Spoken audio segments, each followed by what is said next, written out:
Today is Monday, July 20th, 2020. Coming up on Roland Martin Unfiltered, a 2-hour tribute to the great Congressman John Lewis, civil rights icon, one of the most important figures in American history. He passed away at the age of 80 on Friday. Among the folks who are going to pay tribute to him, actor and activist Harry Belafonte, civil rights activists and good friends of his, Ronald Clayton and Reverend Dr. James Lawson. Members of the Congressional Black Caucus, including Karen Bass, the CBC chairwoman from California, Al Green of Texas, Jim Clyburn of South Carolina, and also Senator Kamala Harris of California. Reverend William J. Barber will also offer his condolences. Janice Mathis of the National Council of Negro Women, who worked with him in Atlanta, along with Melanie Campbell of the National Coalition on Black Civic Participation. They will also join us. And of course, we have our expert panel, Dr. Greg Carr of Howard University, at Joa Asoma of Impact and Political Strategist, and Dr. Charles Becknell of the University of New Mexico. We also have Dr. Rosalind Satchel, Black Lives Matter from Los Angeles, folks. And we will also, you will hear for the first time my full interview that I did with Congressman Lewis in 2018. Some amazing nuggets. He talks about Dr. King. He talks about what he wants the youth 50 years from now to think about his life and legacy. And for the first time, you will hear the first time he and Colin Kaepernick actually talk to one another. Trust me, you don't want to miss this tribute to John Lewis. It's time to bring the funk on Roland Martin Unfiltered. Let's go. He's got it. Whatever the biz, he's on it. Whatever it is, he's got the scoop, the fact, the find. And when it breaks, he's right on time and it's rolling. Best believe he's knowing. Putting it down from sports to news to politics. With entertainment just for kicks, he's rolling. It's on go, roll, y'all. It's Roland Martin,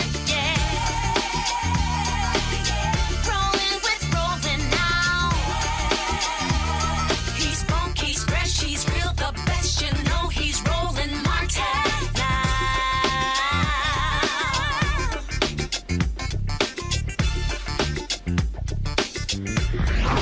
Martin.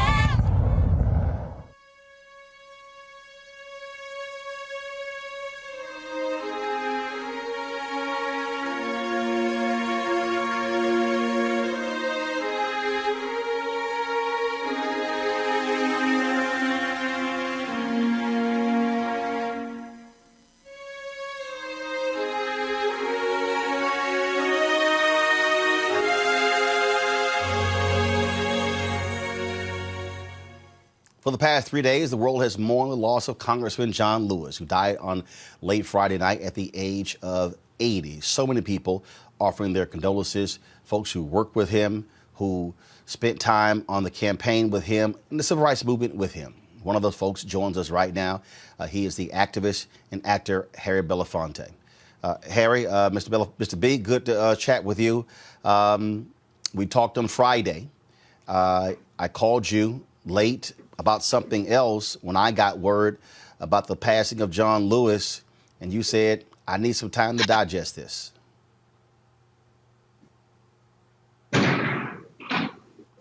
Mr. B?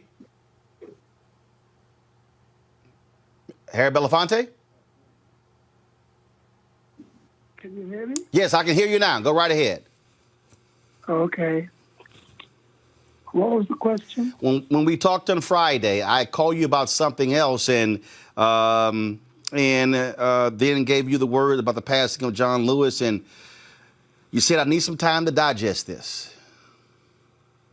Yep.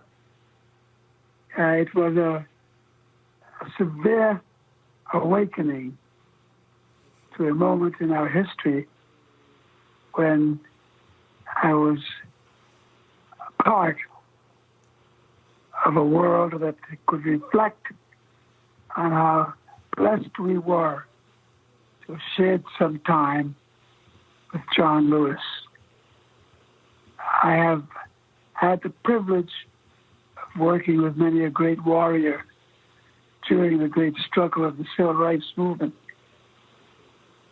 People like Dr. King, people like W.E.B. Du Bois, people like Paul Robeson, and many others.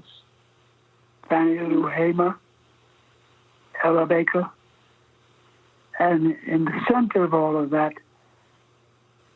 experience, to have been able to stand side by side with John Lewis. I don't think the journey that many of us enjoyed, the rewards of those of us who were part of that struggle, would have been the same had John Lewis not been in our lives. I don't think that we could have had a greater reward than to have shared those moments with John Lewis. No one was quite like him. His strength, his humanity, his warmth, and his incredible genius with a gift of serving the cause of human rights and human survival. John was a handful of people who were a great inspiration, like Dr. King and Ella Baker, Fannie Lou Hamer, and many others who gave of themselves so unselfishly in the struggle for human rights and human dignity. I am rewarded by the fact that I was given the privilege to share that journey with John. He was indeed as everyone has said, Andrew Young said, a man who exuded nothing but humility, who was completely focused on the work, and it wasn't about ego, it was all about getting the job done. It was not just getting the job done, but how he got the job done. And he made a contribution that turned out to be one of the great rewards of being a part of that movement because of what he brought to the table. His genius, his passion, his courage, and his strength, giving us insights on what we did in that struggle that would not have been the same had there been no John Lewis. He was a remarkable human being. And I think many of the things that we achieved would never have happened had John not been in our lives, an intricate part of that struggle and how rewarding it turned out to be. He will be missed dearly, and I think especially by those who were touched by his humanity and his passion and his insight. I will think of him forever, and I will be reminded of how blessed we were that he was in our midst. And of course, he was very thankful for you because you were responsible for his first trip to the motherland, to Africa, when you felt that he and Fannie Lou Hamer and others needed a respite from all of their hard work.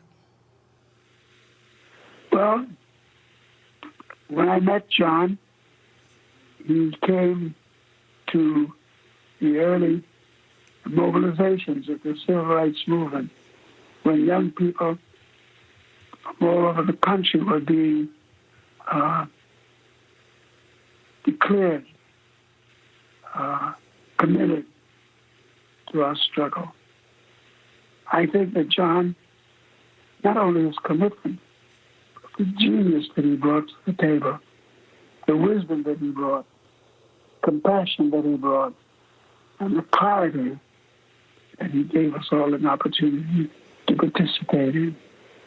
He will be missed forever, but we'll all be rewarded for the fact that he existed, that he did for us what he did.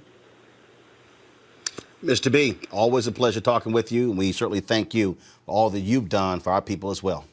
Thanks for sharing your thoughts. Thank you very much, Carl. And you keep the strength, you keep the spirit. I will do, sir. Thanks a lot. Thank you. Folks, John Robert Lewis, the son of sharecroppers of Alabama, who survived the brutal beating by police during a landmark 1965 march in Selma, to become a towering figure of the civil rights movement and a 17-term congressman. He passed away Friday of pancreatic cancer, stage 4 pancreatic cancer at the age of 80. His death came on the same day as we lost 95-year-old civil rights leader, Reverend Cordy Tyndale C.T. Vivian. The dual deaths of the civil rights icons come at a time when the country is in the midst of a global pandemic and racial upheaval. Again, Congressman Lewis served as the U.S. representative for Georgia's 5th congressional district for more than 3 decades, beating out his very dear friend Julian Bond in an extremely contentious race. He was seen as the moral conscience of Congress because of his commitment to a nonviolent fight for civil rights. Joining us right now to celebrate him is the chairwoman of the Congressional Black Caucus, Karen Bass of California. Congresswoman Bass, welcome back to the show. Thank you very much. Thank you very much, Roland. Thank you for doing this. When he announced in December that he was suffering from pancreatic cancer, that was a blow to a number of people. Many of us are aware that it has a 95% fatality rate. He said he was going to fight this. Folks were praying for him, pulling through. But he didn't go into hiding. Folks were shocked when he made that last visit to the Selma Jubilee to commemorate Bloody Sunday. When he appeared, people were stunned to see that he came out there just 3 months after that, after he announced that diagnosis. That's right. That's right. And remember now, just a couple of weeks ago, he was at Black Lives Matter Square, taking what will be iconic photographs, standing right on the street where it says Black Lives Matter. And I think for him to do that as his last public act was a statement. I interpret it as a statement to the next generation. I interpreted it as him passing the baton. And you know, Mr. Lewis, I'll tell you, it's a weird day here today on the Hill. You know, we're voting right now, and I stepped away from the floor to take some votes. But all of us, you know, are here kind of out of sorts. We had a moment of silence, and everybody has a heavy heart. And we will be honoring him this week on the floor, probably with speeches, maybe on Wednesday. The family is not going to make plans or arrangements until after C.T. Vivian is laid to rest. But at least I'm glad that the flags are still flying at half-staff, as I hope they do every day until Mr. Lewis is laid to rest. We explained to people who don't really understand what it was like to serve alongside, to travel with, to see how people just revered one of the most important figures in American history. Look, there are 435 House members, 100 United States senators. Everybody thinks that they're important, but Congressman John Lewis was in a completely different class than anyone else. Nobody thought or thinks that they were more important than John Lewis. Of 535, including the senators, I will tell you without question that he's the most respected member in the House of Representatives and in the Senate. And I think that one of the things about him that made you just love him so much is that he was such a humble man. I mean, to have had the history and to have impacted not just the nation, but the world in the way that he did. And you sit and you talk to him and you would never know that. You know, people would always want to go up and talk to him, especially young people. I don't care what he was doing. He would always stop and talk to them. He would always give them time. And I think his humbleness is really what you are left with, just in terms of knowing that he was a true giant. I happen to personally believe that a true giant is defined by their humbleness, not by their, you know, grandiosity. You talked about the flags being lowered. We're going to, folks, play a video right now. This is the video of the flag being lowered to honor Congressman John Lewis. You've had folks on both sides of the aisle obviously express their thoughts and admiration. Right. I asked this earlier of Senator Kamala Harris, and I'll ask it of you. And this is not about playing politics, but I'll be perfectly honest. It bothered me at Selma 50 and all of those years where Republicans would travel down to Selma on what I felt was a field trip to stand with him, yet come right back to Washington, D.C. and vote against voting rights and voter suppression, to see Mitch McConnell release this statement. And I'm like, if you truly want to honor Congressman John Lewis, well, then you will bring that bill up to a vote on the floor that will restore Shelby v. Holden. That's right. So I said, folks, excuse me, I'm not trying to hear all these accolades when what that man almost gave his life for, they are standing in the way in 2020. Right now. That's why I've said if you want to say something nice about John Lewis, instead of saying something nice, bring up the bill for a vote. That's what you should do. That is the way to honor him. And the idea now that we're facing an election in less than 120 days, and we're still dealing with this issue. But we're not just dealing with it from a party, we're dealing with it from the Supreme Court. The Supreme Court just ruled a couple of days ago undermining the people of Florida who voted to allow folks who had been incarcerated with felonies to vote. And the Supreme Court just threw a wrench in it by saying, yeah, you can vote, but you have to pay any past fine you had. Now, you're coming out of prison. What kind of resources do you have to do that? Sometimes people owe back child support, and they can't afford to pay that. And what on earth does that have to do with voting? The voters decided to open up voting to ex-offenders. The legislature then passed a law saying, okay, the people wanted this, but we're going to limit it by saying that you have to pay money. I mean, what did they used to call that back in the day? Poll tax. Martin, wasn't that a poll tax? Poll tax. Exactly right. And the Supreme Court just backed that up. It is the last question for you. This is something that that Andrew Young said, is that we certainly mourn. We certainly will miss his presence. We'll miss his hugs. But the reality is that he's physically gone, but he is still here because, just like I think Dr. King, folks will be talking about John Lewis for a very, very, very long time. Absolutely. There's no question about that. No question. Congresswoman Karen Bass, Chair of the CBC, we certainly appreciate it. Thanks for taking time away to chat with us. Absolutely. All right, folks. As Congresswoman Bass said, the members are actually voting, and so Congressman Jim Clyburn, who is the House Whip, he will be coming back to join with us. Right now, let's go to Congressman Al Green of Texas. Congressman Green, glad to have you on the show. First time you met John Lewis, when was it? What do you remember? Well, I'm not going to pretend that I remember the first time. I've been in his company many times, and I've always enjoyed it. He's a very pleasant person.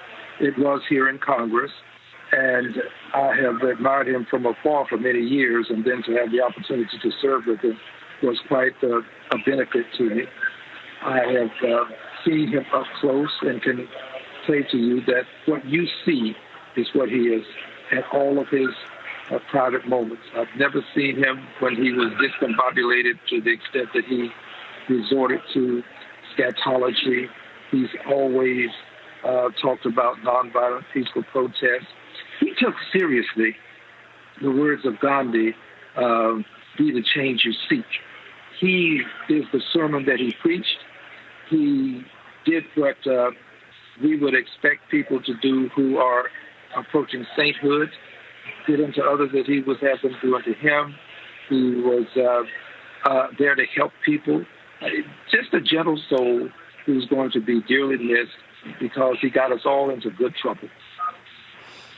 When you talk about that good trouble, I mean, we all remember when he led that protest on the floor of the House, when he sat down and other Democrats were shocked and stunned, and then they joined him, and then people began to stream this, and Republicans went crazy. But that's when he said, forget the rules. Sometimes you have to break the rules for what's right.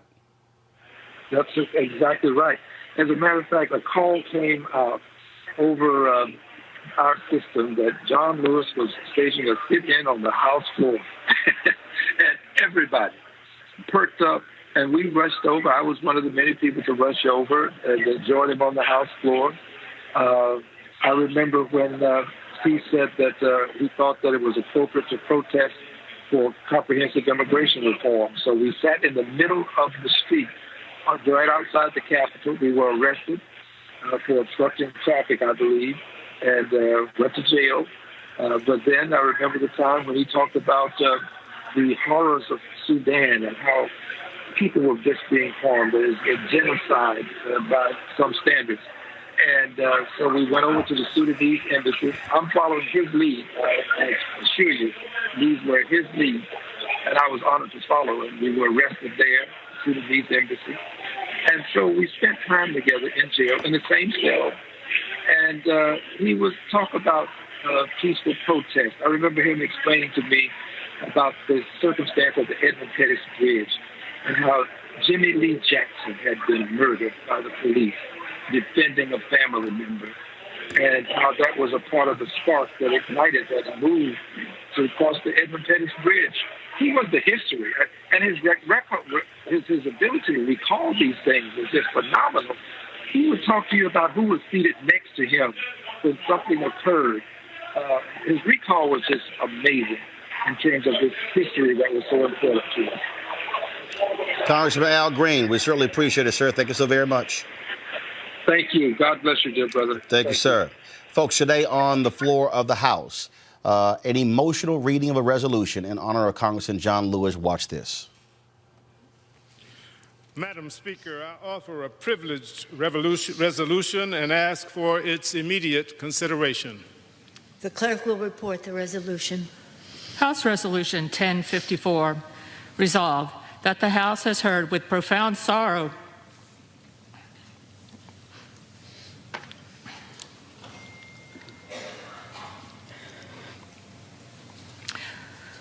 of the death of the Honorable John Lewis, a representative from the state of Georgia. Resolved that a committee of such members of the House as the Speaker may designate, together with such members of the Senate as may be joined, be appointed to attend the funeral. Resolved that the Sergeant of Arms of the House be authorized and directed to take such steps as may be necessary for carrying out the provisions of these resolutions, and that the necessary expenses in connection therewith be paid out of applicable accounts of the House. Resolved that the clerk communicate these resolutions to the Senate and transmit a copy thereof to the family of the deceased. Resolved that when the House adjourns today, it adjourn as a further mark of respect to the memory of the deceased. Without objection, the resolution is agreed to and the Wow, an emotional reading there. In a moment, I'm going to play for you the moment of silence they took on the House floor. A clearly emotional Speaker Nancy Pelosi. Joining us right now is Reverend Dr. William Barber, of course, Repairs for the Breach and Poor People's Campaign. Reverend Barber, John Lewis, we don't call him Reverend John Lewis, but you're talking about somebody who had deep, abiding faith, not only in the Bible, not only in Christianity, but in the goodness of people to eventually do the right thing. Exactly. He was a trained theologian. I'm not sure he didn't preach a trial sermon. I thought I heard somewhere, read somewhere that he did, but he was prophetic. He was a prophet of sense, and which is why I think we must handle his life and handle how we memorialize him very carefully. John Lewis knew and believed that people could change. Now, he didn't believe it was easy. And one of the things I love about him is he did not speak a lesser truth in the hope of transformation. You know, sometimes we think if we compromise a lot, it'll make people change. John Lewis understood it's not through the compromising, it's through the courageous, loving, truth-telling that causes people to see the error of their ways. And Roland, I was thinking about it, when John Lewis went to Selma, he needed to be with the people. We often speak of people as lone actors. You know, he went there because there was organizing going on that had been going on for years. He was beaten on that bridge because he could have run faster than Miss Brewington when she was knocked down. But saw her, he covered her, and that caused him to get brutalized even the more. He was the only speaker that I know, I've not read all of the speeches from the day on March Washington, that mentioned sharecroppers. He was the speaker that criticized Kennedy's bill, even though he said some of it's good, but it's not enough. He was the one that really said, listen, if this bill protects sharecroppers who lose their farms and are run off their farm because they try to register to vote, and if it doesn't protect maids who make $5 a day in households that make $100,000 a year, it's not good enough. We need to do more. So he carried the poor with him to the March on Washington. And in a very profound way, he was the one that they asked to change his speech. You know, Roland, because his love was the kind of love that knew love and truth have to go together. And that means even challenging your friends, even as you stand against your adversaries. I think part of the thing that still bothers me is that, and I talk about this with Dr. King, that they offer up this whole view that MLK was just this meek figure, wanted everybody to get along. But the reality is these were radical revolutionaries. I think we've got to use that. And in fact, James Foreman, his book, he was executive secretary of SNCC, is titled The Making of Radical Revolutionaries. That's who John Lewis was. That's who Dr. King was. That's who Fannie Lou Hamer was. That's who Stokely Carmichael was. They were radical revolutionaries. Mm-hmm.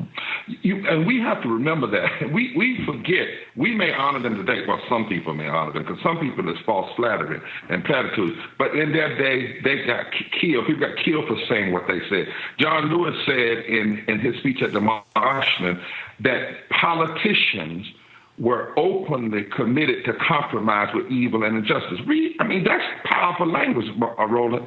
His original draft, he wanted to say, we're going to march through the South like Sherman and with our own scorched earth policy until we completely destroy Jim Crow. He changed it to, we're going to march through and break into pieces Jim Crow. I mean, the radicalness of the speech that he gave on the March on Washington, he said, we're tired of waiting. We want our freedom, and we want it now. He called everybody to get in the movement. He was willing to put his body and his life on the line, and it was not as an individual. One of the things that scares me right now is there's a scripture in the Bible, Roland, that says, we must be careful of loving the tombs of the prophets and not loving the prophets while they're living. Mm-hmm. And then we act as though, Jesus said, and you act as though if you were back there then, you wouldn't have tried to kill them. But the very fact that you show yourself only loving their tombs shows you would have been right along with the crowd that would have killed them years ago. Today, I can hardly tolerate folks saying that they love John Lewis and they're blocking the Voting Rights Act right. from being restored. I can hardly tolerate it when you say you love John Lewis, but you won't pass health care for everyone and living wages, the things he fought for, not just recently, but he was talking about in 63. He was talking about it in 64. He was talking about it in 65. And we have to be careful. I mean, black and white people who love this imagery, we got to be careful. Some people talk about, well, let's rename the bridge after John Lewis. But I believe that'll give a lot of people a pass to say that they'll do that, but they'll still keep voting rights suppression in place. If you rename the bridge after the people of Selma, then also at the same time pass the Voting Rights, Restoration of the Voting Rights Act. Alabama restore or pass the Affordable Care Act. governor of Mississippi the other day. I love John Lewis, and he's all that. Well, stop suppressing the right to vote. You can't love people. Jesus said, you say you love me, but your heart is far from me. And we have to be very careful in this moment. Last for you, Reverend Barber. Anytime I would see Congressman Lewis, he would always say the same thing. Brother Roland? That's how I was greeted. And he would always ask how you're doing. And people would watch him, and they would, as he got older, they would see he was moving slower and slower and slower. But the fact that even last month, knowing he is dying, he wanted to come down just literally, I'm talking about across the street from my office, to stand on that Black Lives Matter plaza, and he was constantly engaging with the next generation of John Lewises. That's right. He didn't go into hiding. Yeah. So, this group. Go ahead. No, he didn't go into hiding. It's tough for me. I called him when we first heard the news because my brother had just died from pancreatic cancer. And I called him, and he said, look, fight on. He said, keep staying in good trouble. Don't you give up on that Poor People's Campaign. I had a privilege of leading a prayer at the wedding of Congresswoman Lee. She took time in the middle of her wedding to have a special prayer for John Lewis in California. And when I would see him several times, I actually have a video of me walking with him. And actually, I told him, I said, you made me put my cane down, because I actually gave my cane away and walked beside him and held his arm. But while he was doing that, he was saying, keep up the fight. Now, think about this. John Lewis looks at the people, the young folk today, and said, that's me. That's me at 23. That's me at 24. Right. And the fact that he would get up out of his bed and go there knowing that he had pancreatic cancer. He challenged the rest of us. I had to come out and go there. He was constantly challenging. And what I want to say to everybody that was going, because a lot of attempts are going to be to laud him in his grave. And we should, Lord, we shouldn't forget. But please, for heaven's sake, let's don't just raise statues and memorials. Let's pass. And for my Republican brothers and sisters, many who fought him, this is really a time for you to regain your humanity, to let this death move you. For Democrats who may have been wavering a little bit on being forceful, this is a time to be as radical as John Lewis was on the Edmunds-Pettus Bridge, as radical as John Lewis was in 1963 at the March on Washington, as radical as he was with those 40 arrests. Because you know what, Roland? One of these days, we're going to die. And one of these days, somebody's going to write history about us. And let it not be said that Martin and Rosa and John, in the face of death and evil, were more radical than we were. When most of those things we don't even have to worry about today. For the most part, we don't have to worry. I mean, somebody could try, we get death threats. But for the most part, we don't face half of what they face. So there's no reason we should be compromising. There's no reason we should not be pushing an agenda. There's no reason we should not be pushing the third Reconstruction and a reckoning and a wrath. And we should do it in memory of all of those like John Lewis and C.T. Vivian and others who stood in the face of death and lived out their truth and lived out their justice and lived in love even in the face of hate. Indeed, Reverend William Barber. We appreciate it. Thanks a lot. Thank you, sir. Folks, this was the moment of silence today on the floor of the House for Congressman John Lewis. Madam Speaker, I ask that all members rise for a moment of silence in remembrance of the Honorable John Robert Lewis.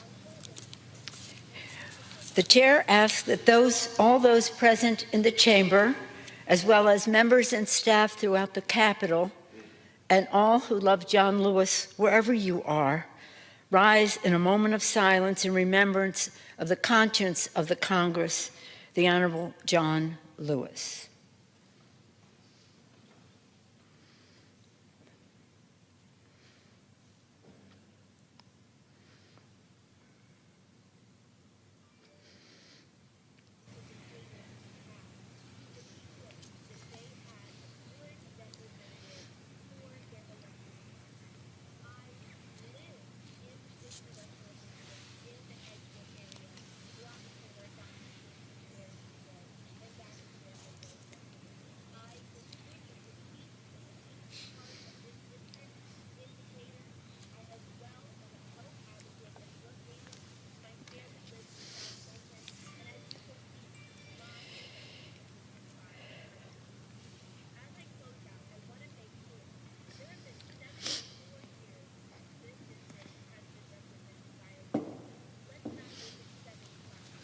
For what purpose does the gentleman from Georgia seek further?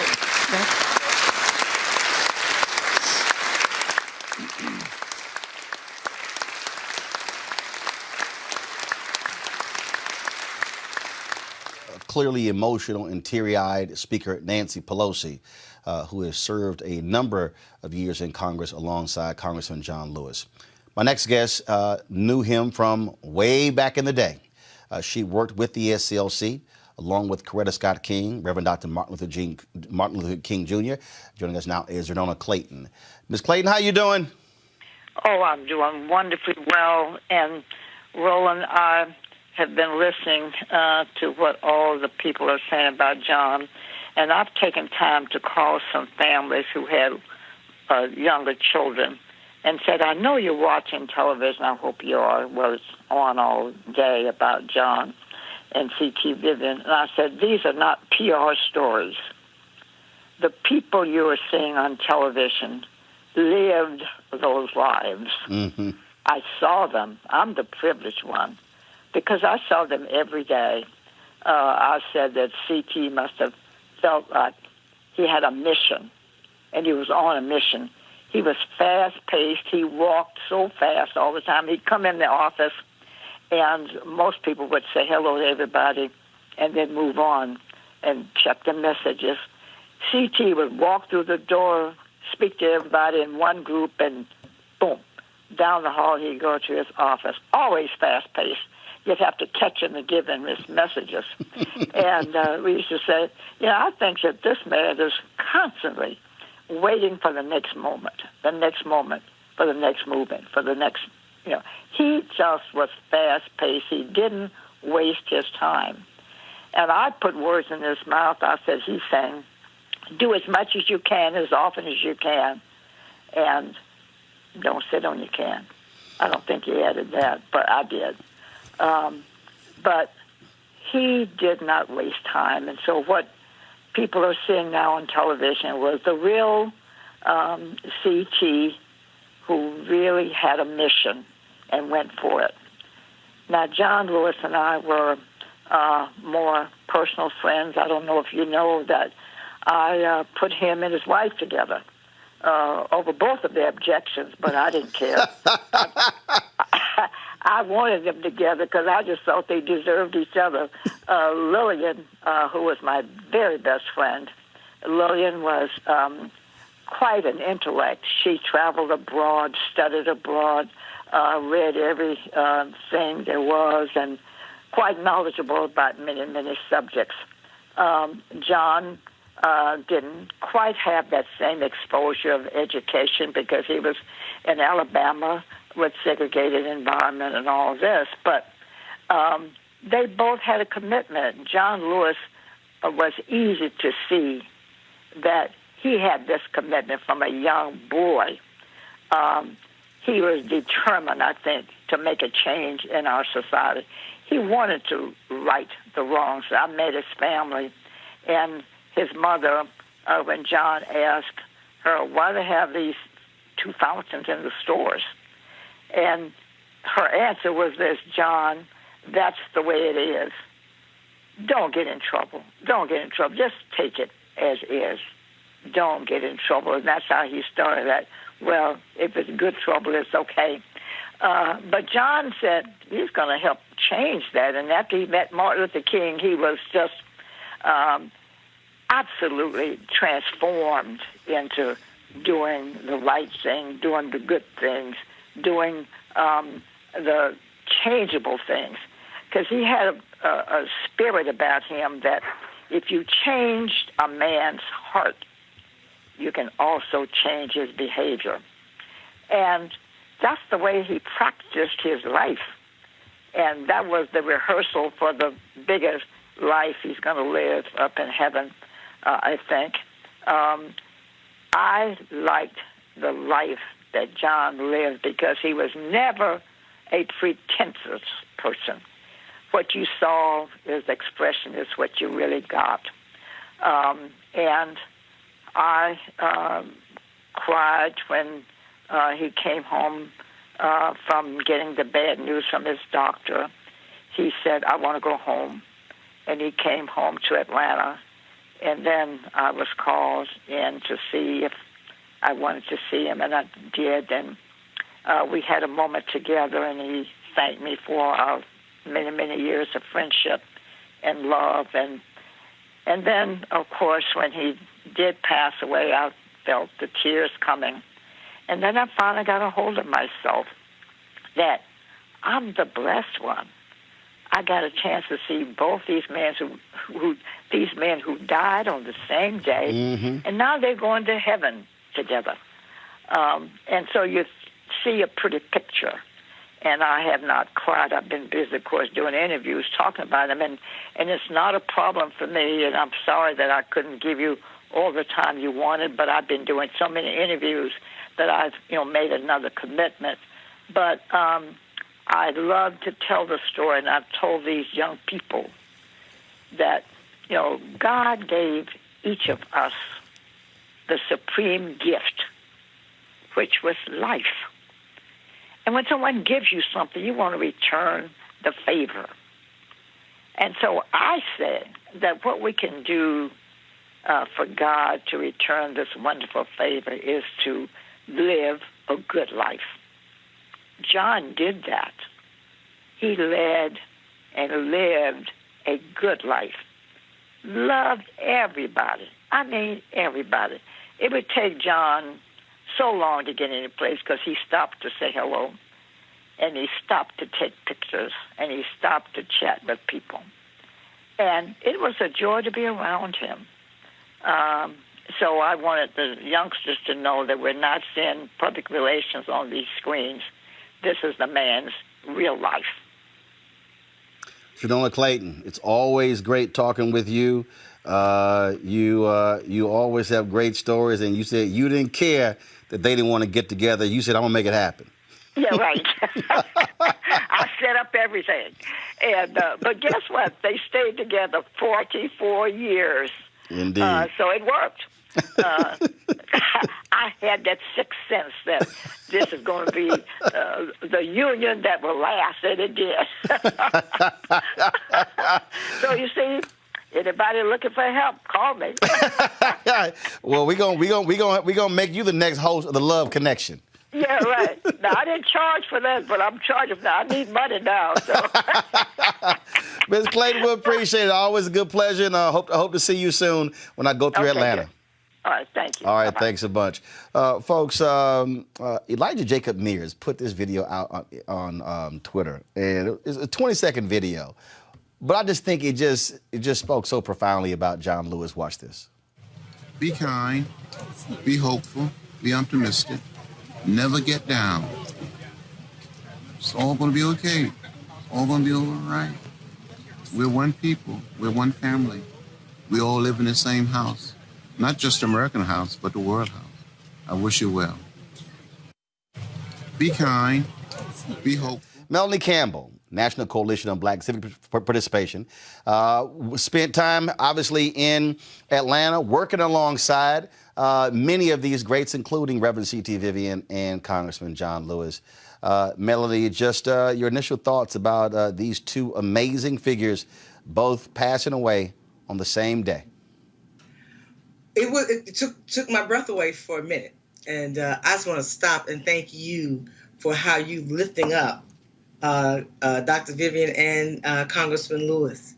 I was blessed to spend, a lot of years in Atlanta. I went to school there.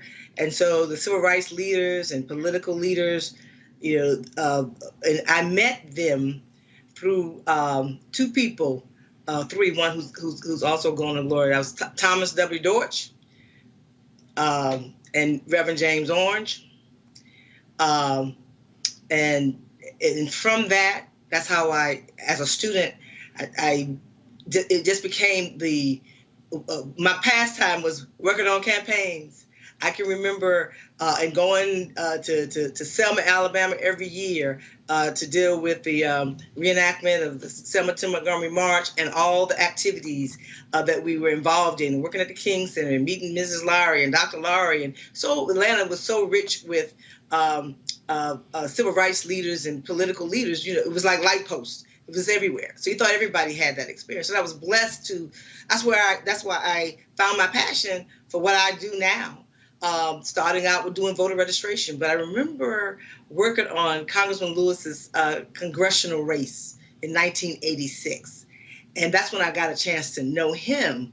And the man he was just so kind to everybody and so friendly. And you knew this great icon of what he had done in the civil rights movement of the 60s, but just to be able to be in his presence. And he always was so friendly. That's what I personally remember about him.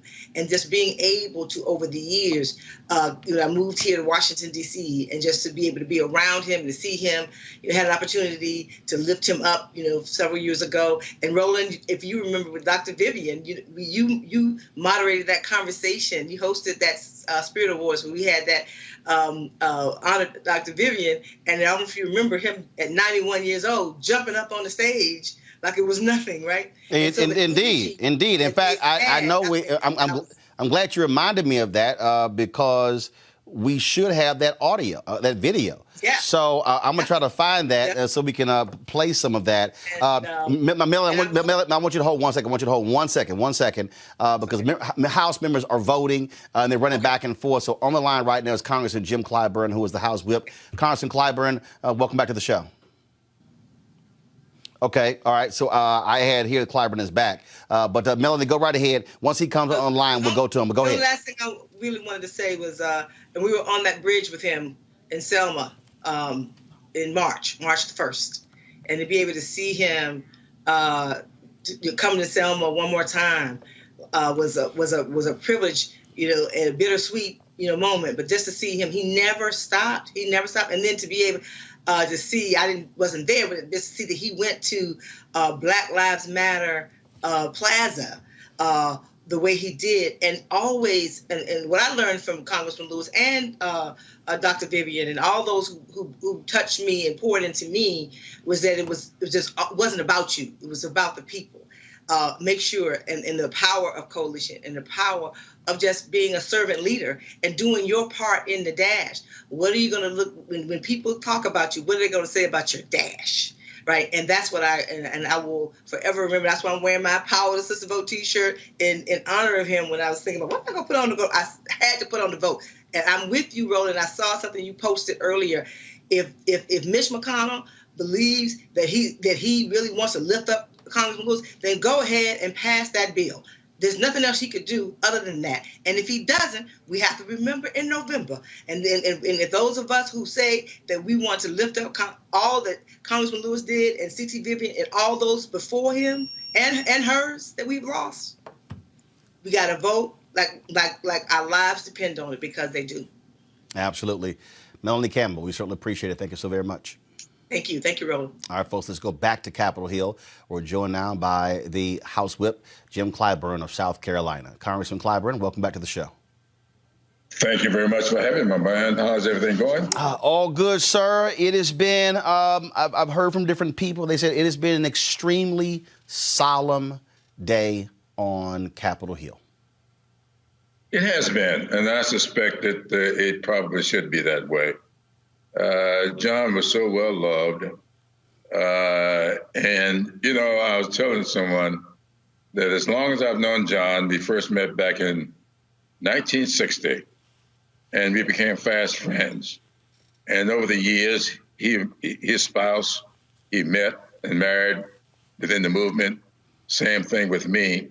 They were both librarians, my wife and his, and they became fast friends. And John, if you remember when he was ousted from SNCC, John went on to become chair to the director of the Southern Voter Education Project, the Southern Regional Voter Education Project. And I chaired the Charleston, South Carolina Voter Education Project. And so we had that relationship.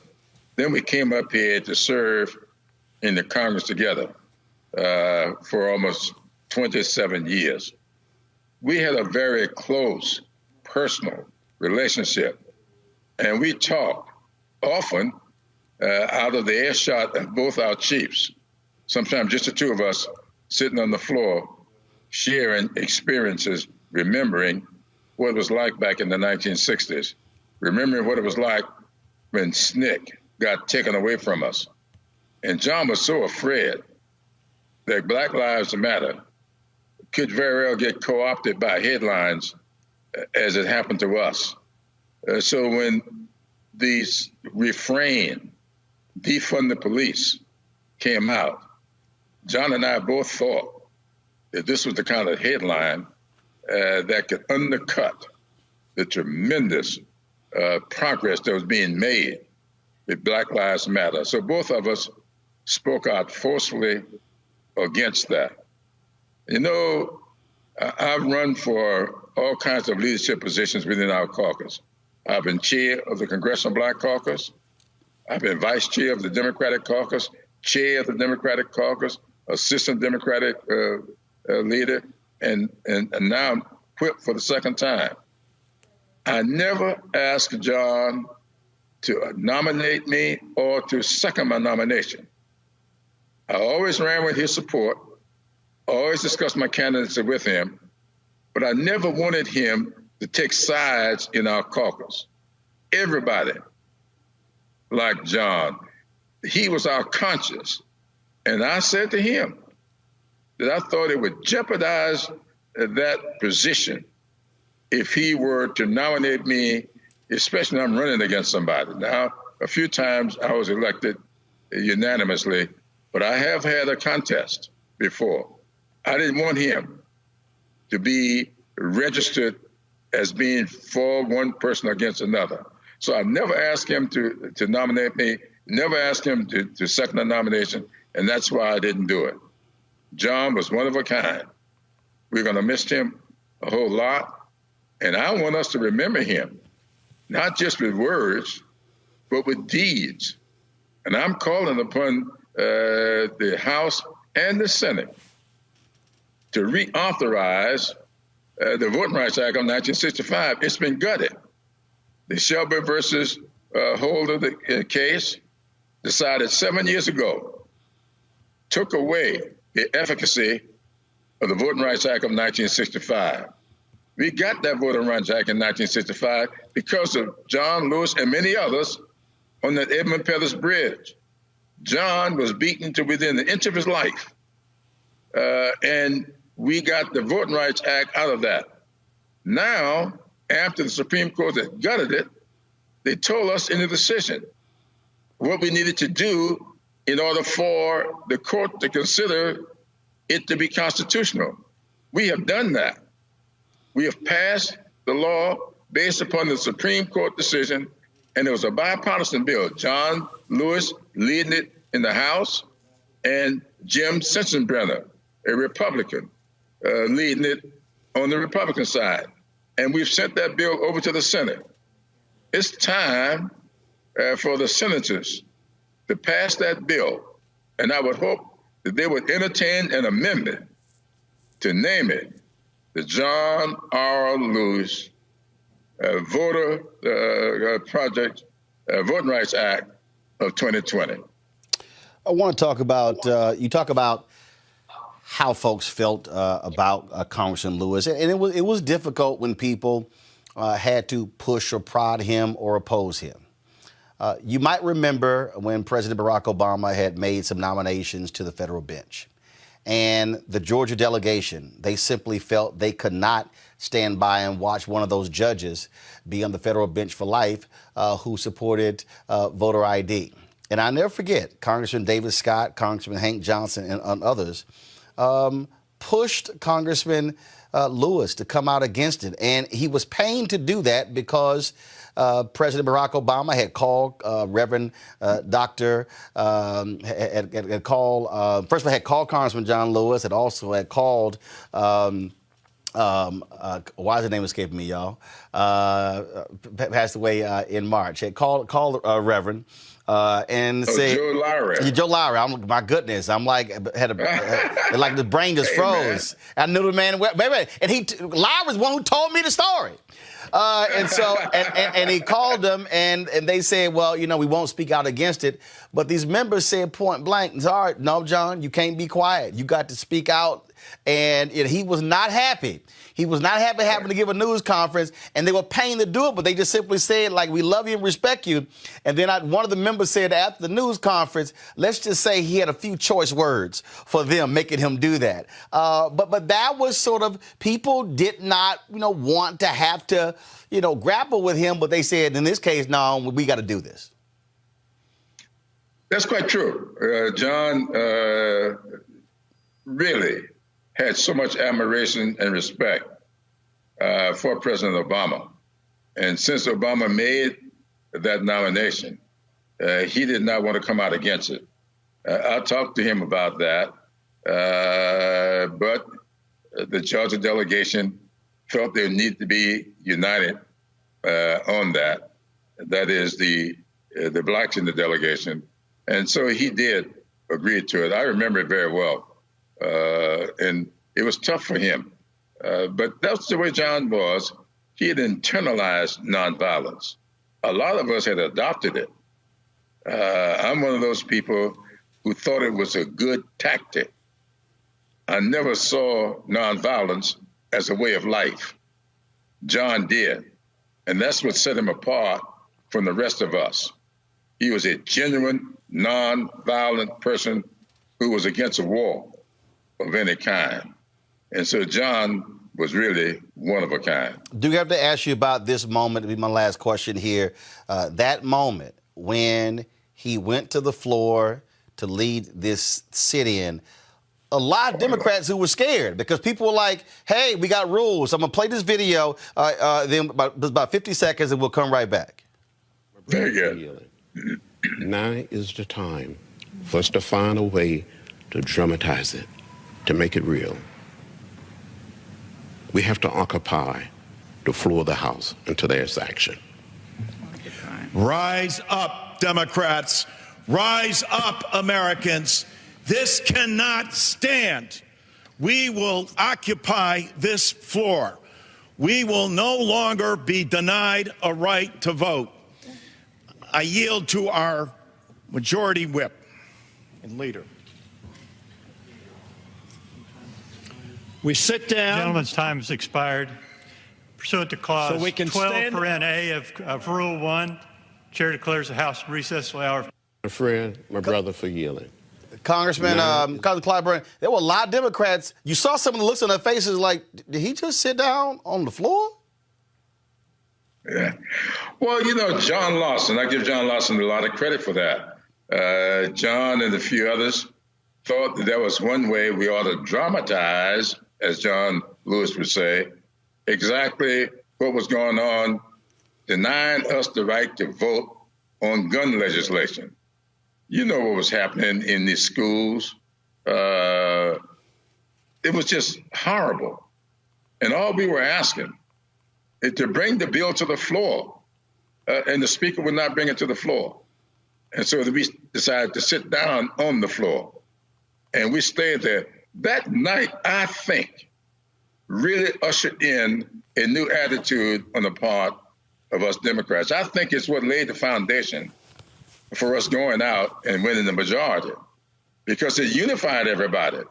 We started getting phone calls, getting texts from people all up and down the East Coast, people from Philadelphia, up in Delaware, people from New York and Richmond. We got a bunch of phone calls from Richmond. People got in their automobiles and said, keep the flow, keep the flow. We are on our way. And people came in. And that night when we finally decided to lead the floor, we went down the steps of the Capitol, went out on the lawn, and there were hundreds, maybe thousands of people out there. And you probably saw that iconic photograph of Nancy Pelosi on John's left. I was on John's right, hoisting him up on some kind of a platform so he could address that crowd. They had come from everywhere. And so they needed to hear from John. That was a great night. That's the night that I think we got the unity that was necessary for us to be successful in the 2018 elections. I will credit that night with giving us the majority in the House. He indeed was an absolute iconic figure, one of the greatest Americans in this nation's history, and your friend for 60 years, Congressman Jim Clyburn. We certainly appreciate you sharing your thoughts with us. Thank you very much for having me. All right, folks, we talk about, again, the impact of a Congressman John Lewis on so many people. You really do have to think back to the Student Nonviolent Coordinating Committee. Think back to that period where that was young folks who were in SNCC. They met at Shaw University in 1960. They met there where they began to plan. Ella Baker was one of the folks who was helping, advising them as well. And out of that, if you think about most of the most important actions that took place between 1960 and 1968, really, it was about SNCC and how those young folks were able to make a difference when it came to leadership. Those things were extremely important. Right now, folks, I want to pull in Janice Mathis. First off, National Council of Negro Women. She spent a significant number of years in Atlanta with Rainbow Push.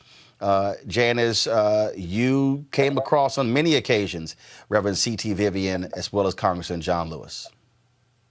Certainly, working for Reverend Jackson and the Rainbow Coalition, there was a connection between them. Those young men who led that movement were forever changed by it, and there was a kind of fraternity of them.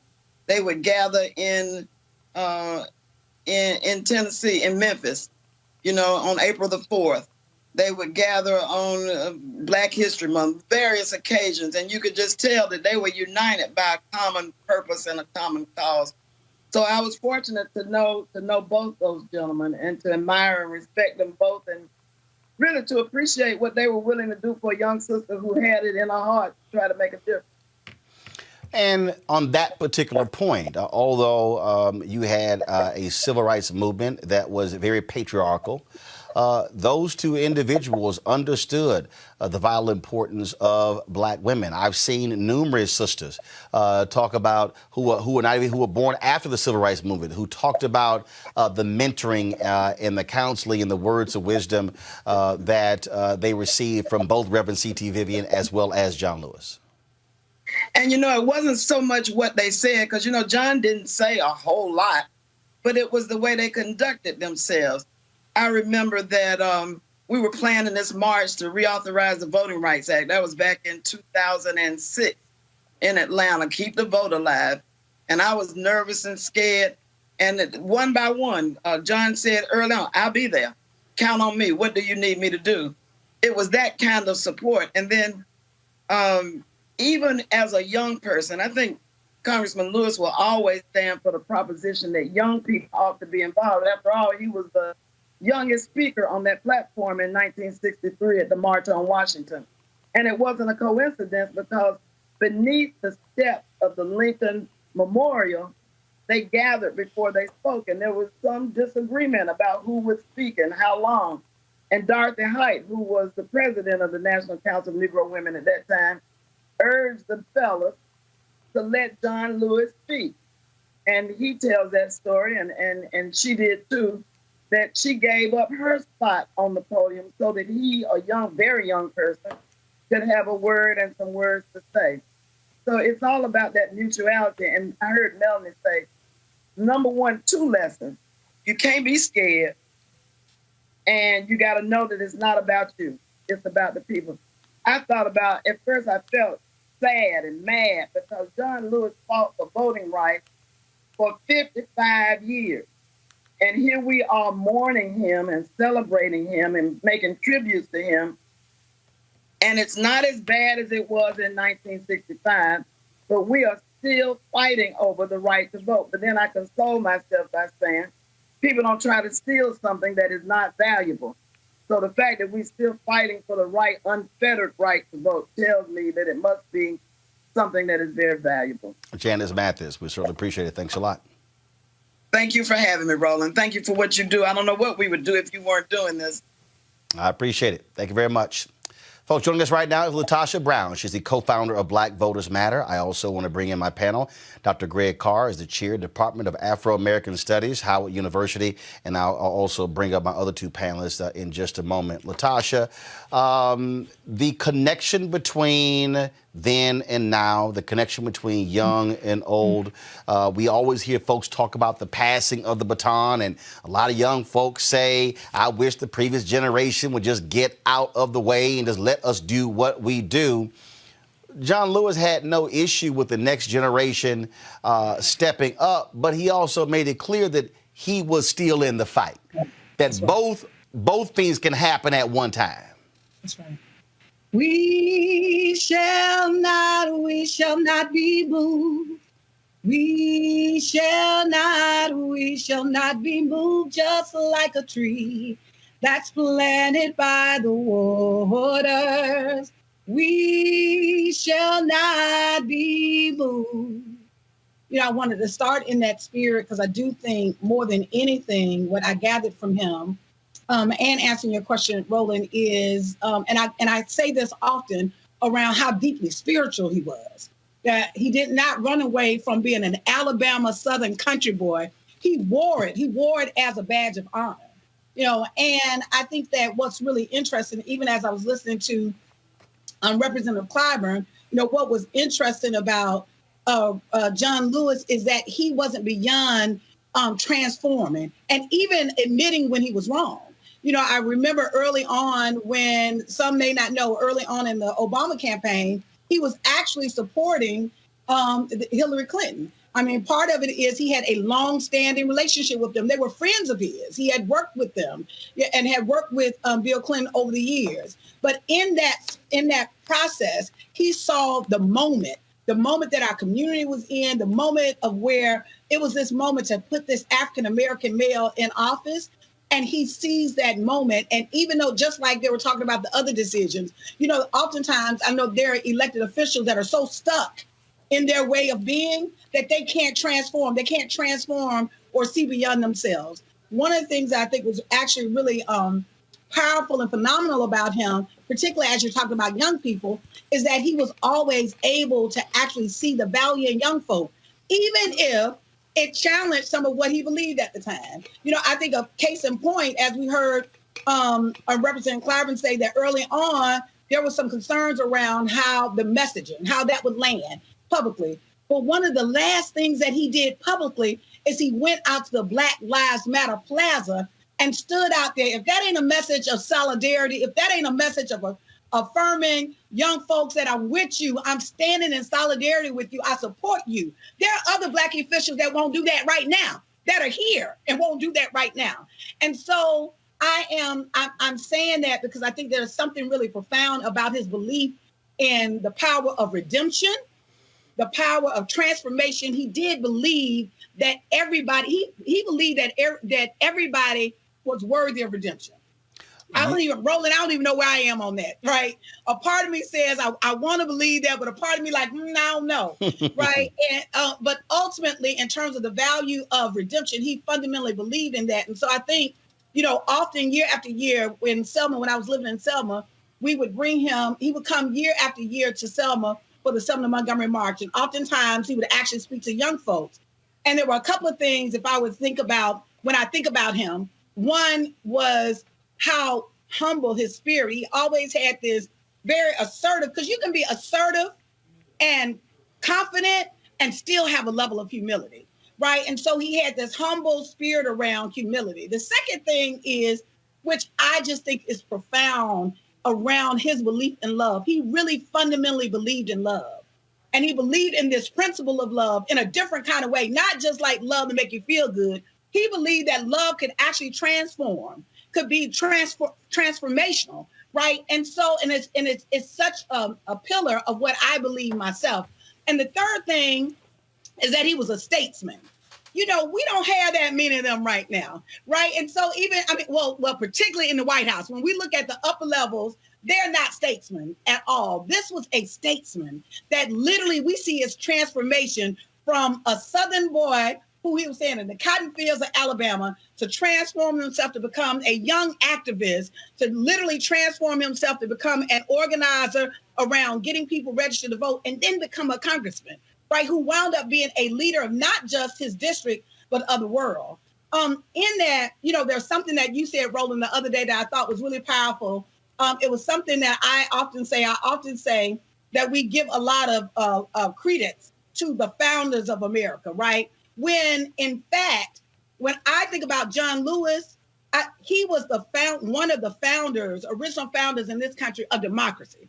The founders of America were not the founders of democracy. Mm-hmm. The founders of America had ideas about democracy, right? They had an ideology, they had some framework around that, but clearly they didn't believe in democracy they didn't believe that women should vote. Matter of fact, they didn't even believe that men at the time, they didn't make provisions that white men who didn't own land could vote. And certainly black folks were not even considered human beings at the time. So they were severely deficient in their understanding, their belief in democracy. But here comes along a generation of folks like Dr. King and Reverend Lowry and C.T. Vivian and John Lewis and Diane Nash and Amelia Boynton and Marie Foster that fundamentally put America to the test. Is democracy going to be just on paper, or is it going to be real? And so part of his legacy is really the formation of my own organization. Black Voters Matter exists in part because of John Lewis, that the work that he did and the work that he helped to lead, that was literally the foundation of the work that caused Cliff and I to found the organization. We knew that work had to continue. And then we knew that we had a responsibility, that it was our generation's time to step up and to stand in that space and to really be able to move forward and move our community forward, and this conversation around democracy, move that forward. You were there when John Lewis shocked everybody and showed up in Selma. This is a video from your Twitter page. Let's go right to it. We cannot give up now. No. We cannot give in. We must keep the faith, keep our eyes on the prize.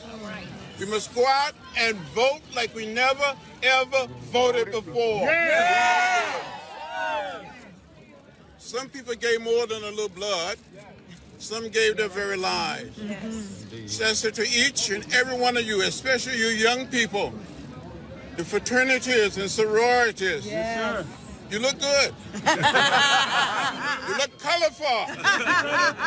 Go out there. Yeah. Speak up. Yeah. Speak out. Get in the way. Get in good trouble. Good trouble. Every trouble.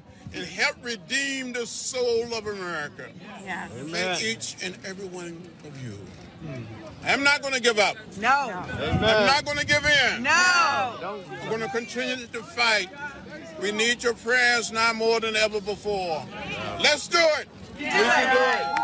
Yeah. Seconds. Selma is a different place. America is a different place. Yes. But we can make it much better. Yes. We must use the vote as a nonviolent instrument or tool to redeem the soul of America. Thank you very much. Good to see you. And of course, when we were there for Selma 50, you also happen to be in a real good spot. You're standing behind Obama and John Lewis, and you were ear hustling. Y'all watch this. Someone carried me in a car. An ambulance and other vehicles came and transported us, and 17 of us are hospitalized. So we want to walk on another. We gonna keep on going for a little bit before we get in the car? Yeah, I think that's fine. Yes. Apparently someone carried me. Sasha, that was John Lewis telling President Barack Obama, exactly what happened on that bridge on Bloody Sunday. That's right. And as you notice, I was ear hustling. I had my phone and the battery was about to go dead at any moment. But I was like, I got to capture this moment because he was having a private moment and sharing. What's interesting is that spot is almost the same exact spot that the other video is in from 5 years later. And what was interesting, I'll just say the first video and the second, what was interesting is when we slowed down and he was actually sharing this private moment with Obama, he started out very slow, started out very soft. You can tell he was almost in some ways reliving. And I just want people to understand what happened. Here it is on the 50th anniversary of the Voting Rights Act and the Selma Montgomery March. He had the opportunity to walk with civil rights activists and the first African-American president at the spot in which he was beaten, beaten, and really Obama would not have been president had it not been for him. Like, is that not like just a profound moment? And I am so grateful that I had the opportunity, Melanie Campbell and Cornell Brooks, where all of us have this opportunity to share that particular moment. And I remember even myself in that moment, I was actually in awe. I was in awe of just what was happening. Here we are in the bridge at this spot, and he's sharing this moment, and he's seeing the fruits of his labor. And then 5 years later, what's interesting about what happened this year when he came up to when he came to the part in the bridge, we didn't know he was coming. We had actually marched, and we were moving forward, marching across the bridge, and then it was just like Moses had parted the Red Sea. That all of a sudden they had parked on the other side of the bridge because, as y'all know, he was sick. And he walked up, and when he walked, the crowd just parted. It's like they parted. Stacey Abrams had helped him to get up on this. They had a little footstool for him. And so he was up there, as you all saw, speaking with power and fire. This man was battling cancer. He could have been in his home, resting, building up his strength, but he thought it was so important that he be there at that day, in that moment, to give that message to us. And I remember being so moved, and it's interesting because I've walked across that bridge, feels like a million times, but I remember in that moment being so moved and in awe of him. I'm saying, wait a minute, here's a man that he ain't got to prove nothing to nobody. He could be at home taking care of himself and his health, but he is so committed to this fight, right, that he is here in this moment. And so even for me, I'm like, who am I to be tired? It was almost like even at that moment, I was recommitted to the cause. And so I think that I hope that in this sharing of the legacy of John Lewis, and I also want to share my experience with C.T. Vivian, who also died on the same day, which I thought that in itself just, they were very close, and they were lieutenants, in this movement that both of them had poured so much into our community, and they never stopped fighting, y'all. Not until they never stopped fighting. This picture right here, Roland, those are the founders, are part of the group of the founders of American democracy. It was not Washington and Jefferson. It was our folks who literally fought for the right to vote to make democracy real. In that space, what I think is important in this moment that we really recognize is that it ain't over. And I think he knew that. I know he knew that. He said it. And so the question is, when we are called, right, because he was real clear that when he got the call and he said, Lord, send me, and he showed up, I think the thing about him is he always showed up. And so the question now for us is, are we going to show up, right, and show up in remarkable ways that we're actually taking this movement to the next level, and then so that the generation behind us can take it to the next level. And so I just think it's really important that part of his legacy is that we rededicate and recommit ourselves to this work. Latasha Brown, co-founder of Black Voters Matter. We certainly appreciate it. Thanks a lot. Thank you. Thank you for having me, Roland. And thank you for your work. I appreciate it. Thanks a lot. Folks, Mark Thompson, of course, would Make It Plain, actually shot, this was a couple of years ago, and reenactment of Congressman John Lewis walking him through what actually happened on Bloody Sunday. Here is that discussion. How does it feel when you come out here? Do you still feel, some of the same things your body felt 54 years ago? Well, when I walk across this bridge, I go back to 1965 and remember well how I was to walk from Brown Chapel Church on that Sunday, March 7, 1965. As a matter of fact, when we got near where those buses are, there was a group of white citizens, all men, and they just stood and looked at us. But you can see the sense of anger. And if the officers hadn't been standing there, I don't know what would have happened to us. Wow. But we just kept walking with dignity and with pride. We were walking on the sidewalk, orderly, peaceful, no one saying a word until we got much further up the bridge. Jose William and I started talking softly, and there was some concern about what was going to happen to the women and the children in the line of march. We thought we would be arrested in jail. Yes. We didn't have any idea that we would be beaten. Yeah. And you were prepared to go to jail. That wasn't unusual, but to be beaten. No, we were prepared to go to jail. We were prepared to be arrested. But we didn't know. We didn't have any concern that we would be beaten by the state troopers. It's not any way to forget that day. And there's no way we can forget you.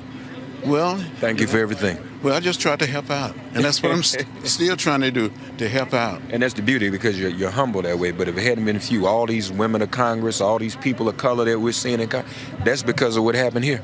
Well, I'm gratified and thankful. I feel more than lucky. I feel very blessed that we have seen unbelievable changes around the South in particular, but around America. To see more women, young women, more people of color, not just African American, but Hispanic, Asian American, 2 Native American women in the Congress for the first time in the history of the country. It says something. Love you, man. I love you too, brother. See you, man. Good to see you. Always a pleasure to see you. Thank you. John Lewis, ladies and gentlemen. Our hero. Thank you. Yes, indeed. Yeah, thank you. Joining us right now, Dr. Greg Carr, Chair, Department of Afro-American Studies, Howard University. Dr. Charles Becknell, Department of Africana Studies, University of New Mexico. Adjoa B. Asamoah, Impact and Political Strategist. And Dr. Rosalind Satchel, Black Lives Matter, LA. Greg, I want to start with you. We have seen a whole weekend of all of these different tributes, all these different folks paying their respects. Just your assessment, and are we really capturing the essence, or do you think folks are understanding the true essence of John Lewis? Well, I think, thank you, Roland, for involving me in this conversation, especially with my friends on the panel today. Especially, this is a power. You got turbocharged. You got some real revolutionaries on this squad right here, brother. I would say no, of course not. Because America likes to freeze John Lewis on that bridge, and they like to freeze C.T. Vivian on those steps in Selma getting hit in the mouth by Jim Clark. You know, C.T. Vivian wrote the first assessment of that period in 1970. This is his book right here, Black Power and the American Myth. And in it, C.T. Vivian says, people do not choose rebellion. It is forced upon them. Revolution is always an act of self-defense. And when we see John Lewis, you know, as earlier I was in a conversation with some of his comrades. You mentioned SNCC earlier, Cortland Cox, Frank Smith, Dory Ladner, Tim Jenkins, all his SNCC comrades. And one of the things they talked about was SNCC was really the shock troops of that movement. They descended into places and worked to help people utilize their local power. You know, that's problematic in America. And so it gets narrated as individuals and heroes. And John Lewis is nothing if not a hero. C.T. Vivian is nothing if not a hero. But we often miss the fact that it's collective work. You know, it's very interesting to hear Representative Clyburn talk about SNCC being taken away from us.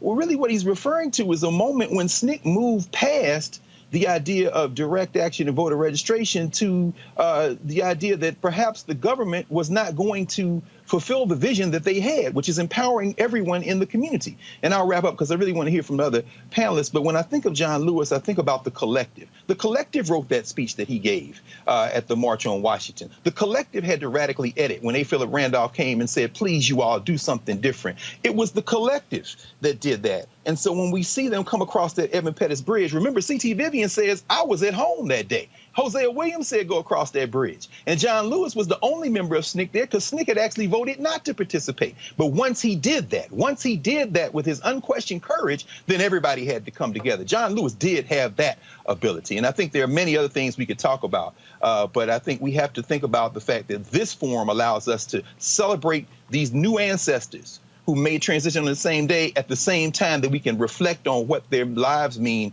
as a result of them being representative of much larger forces and movements. Dr. Rosalind Satchel, I said it earlier, look at James Forman's book, The Making of Radical Revolutionaries. And the reality is that I think, and I've always said this, America loves the word revolutionary when describing those white men who battled England. But when you start putting the revolutionary title, when it comes to black skin, folk look a little different. And I think we as African Americans have to not fall for what I call the civil rights mascots as to how America presents Dr. King or John Lewis or C.T. Vivian. These were black revolutionaries, black radical revolutionaries who were trying to change systems in this country.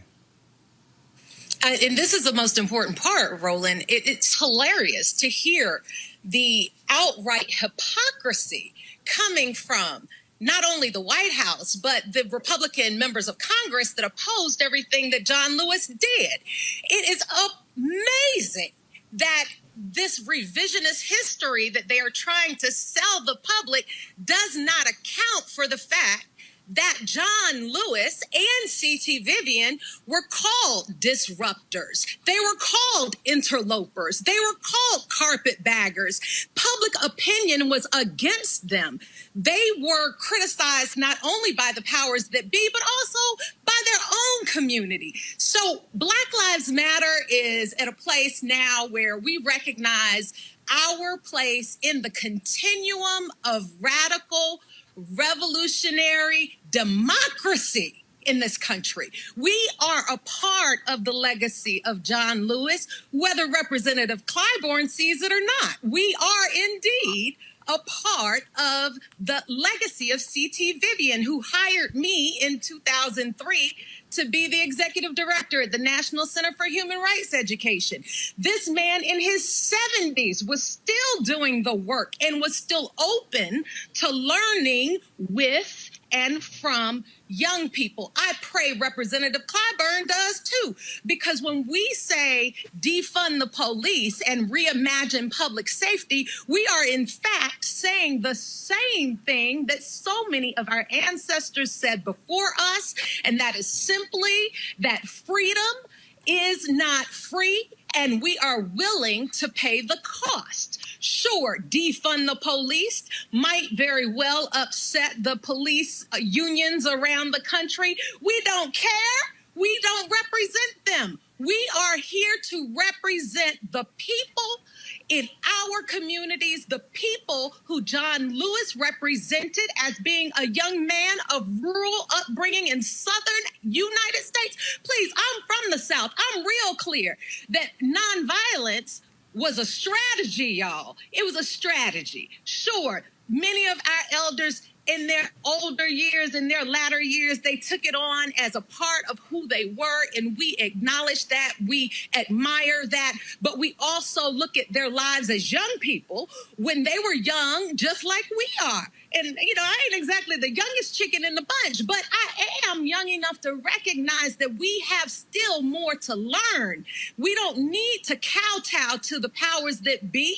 We don't need to make sure that the police unions don't get offended so that they don't contribute to our political campaigns. That's not our objective. Let me learn is for the people. Charles Becknell, here's the deal. The reality is that if you actually study the movement, again, 1959, Roy Wilkins, head of the NAACP, calls Dr. King a radical. Then Dr. King, as he began to go within the movement, SNCC folks used to derisively call him DeLord.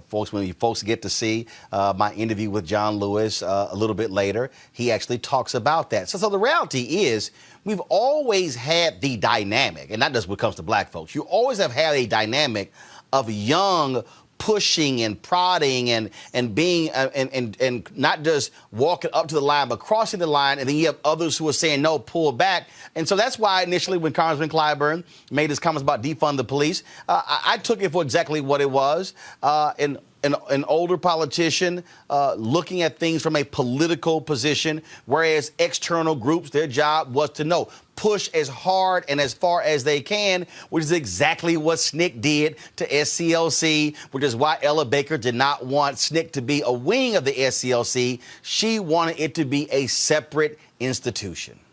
Exactly. That's Charles? exactly it. Charles, yes. Yeah, there you go. Go ahead. Yeah. So, the battle has to be waged on all fronts.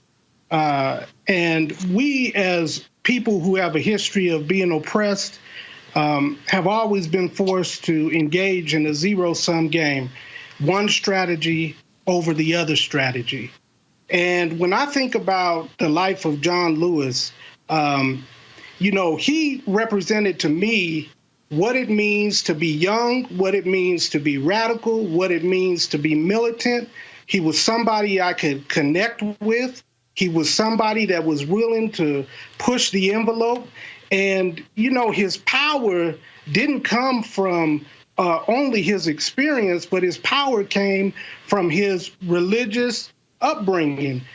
He was serious about that religious side of his life, and that's what fundamentally led him to sacrifice. He was a Baptist preacher. As a pastor myself, I can relate to that. His work was guided and inspired and sustained by God, and I think that's what allowed him to persevere in his radical militant stance, where he was nearly beaten to death on at a Montgomery bus station, while he endured near death on a bridge in Selma on Bloody Sunday.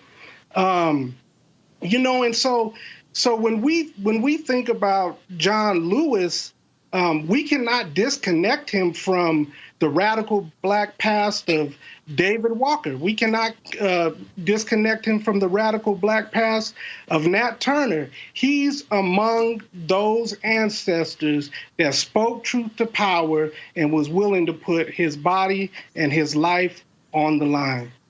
Joe, at that point there, Charles, go ahead. Yeah, it's not a zero-sum game for me. It's not one strategy over the other. The battle has to be waged on all fronts, and not everybody can be militant. Not everybody can be radical. When I was in Jackson, Mississippi in 2006, I had the opportunity to meet Hollis Watkins, who was an original member of SNCC. And he told me that we have to engage in the practice of truth-telling. And I asked him what he meant by that. And he said, when he was arrested for registering people to vote throughout the state of Mississippi, when he was put on death row for registering people to vote in Mississippi, it dawned on him that just because he didn't see people on the front line with him getting arrested with him didn't mean that they weren't in the struggle. Somebody had to pray for them. Somebody had to wash their clothes. Somebody had to cook for them. Somebody had to pay their legal fees. And so the battle is waged on all fronts. Joa, your thoughts? Roland, one, thank you so much for having me, especially with this dynamic panel. I come to this work as a student activist. The term headmaster was used at my high school.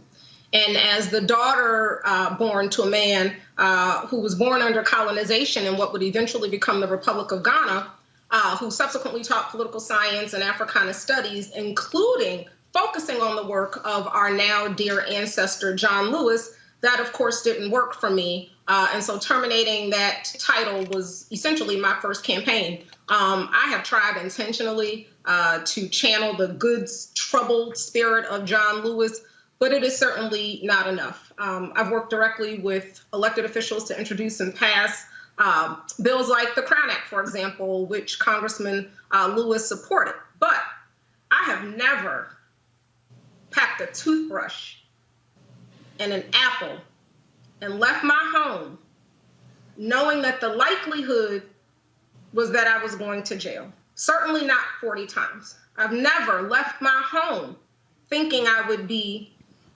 beaten and bloodied.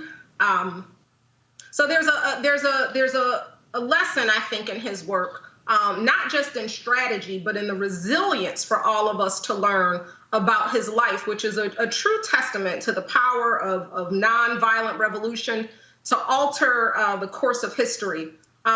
He sacrificed so much of himself to move us forward, and we are truly just indebted to him. I don't know if the masses realize how much of a skilled legislator he was. And I think about his work and his legislative record on not just the Voting Rights Act, but, so many others. He, advocated for cuts to ineffective programs while protecting those that have proven records to actually work. The congressman understood, the struggle for civil and human rights was bigger than one law and one vote and one judicial decision. And so I think about being in that next generation of folks who are coming up behind him, and certainly we can never fill his shoes. But I think our work is neatly aligned in that while he was the youngest, in August of '63 at the march, where he essentially said the same thing that we are saying now, which is, we don't want our freedom gradually. We want our freedom now. So I think it's up to us, the next generation of activists who are coming behind him, to truly study his work, understand what it is that he was doing, and for us to follow suit in order to continue to move us forward. A little bit earlier this year, the NAACP Image Awards took place, and they honored Congressman John Lewis with their Chairman's Award. Now, in 2002, they honored him with their highest honor, the Spingarn Medal. This is Leon Russell introducing and presenting that award to Congressman John Lewis. We all have our own personal heroes. We all have those who inspire us, who challenge us to be better, who set a standard of excellence and brilliance and leadership we not only aspire to, but leaves us in awe. For me, for all of us in this room, for people in this nation and around the world who love justice, that hero is the man we honor tonight with the Chairman's Award, Congressman John Lewis.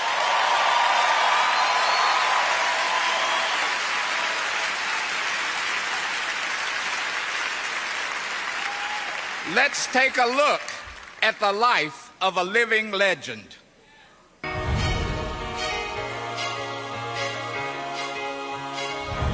John Lewis never just talked the talk. He walked the walk.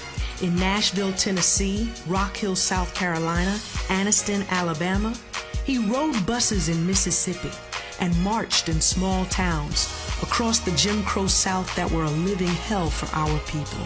I almost died in Montgomery. I was beaten, left bloody. I got arrested 40 times during the 60s, 5 times since I've been in Congress, and I'm probably going to get arrested again for something. He survived and emerged even stronger for the fight ahead. And at every moment on his 60-year journey for civil rights, he has been a leader on the front lines of the cause. When you see something that is not right, not fair, not just, you have a moral obligation to do something. There are those who sacrifice so much while serving in our military overseas. And there are those whose sacrifice comes on the battles here at home. To this day, he bears the scars of our struggle, and he has borne witness to how far we have come and how far we have to go. The last living speaker from the March on Washington. We must say, wake up, America, wake up. We do not want our freedom gradually, but we want to be free now. He now walks the halls of power in the nation's capital, continuing to lead the fight for our community and for all who demand justice. He's the recipient of the Profile and Courage Award, the Spingarn Award, and the Presidential Medal of Freedom. But he is much more than that, for he is the conscience of a nation, a fighter for freedom, equality, and basic human rights. Along the way, he has changed America, and time after time, he has repaired its soul. He is John Lewis, a giant upon whose shoulders we all stand, and the recipient of the 2020 Chairman's Award.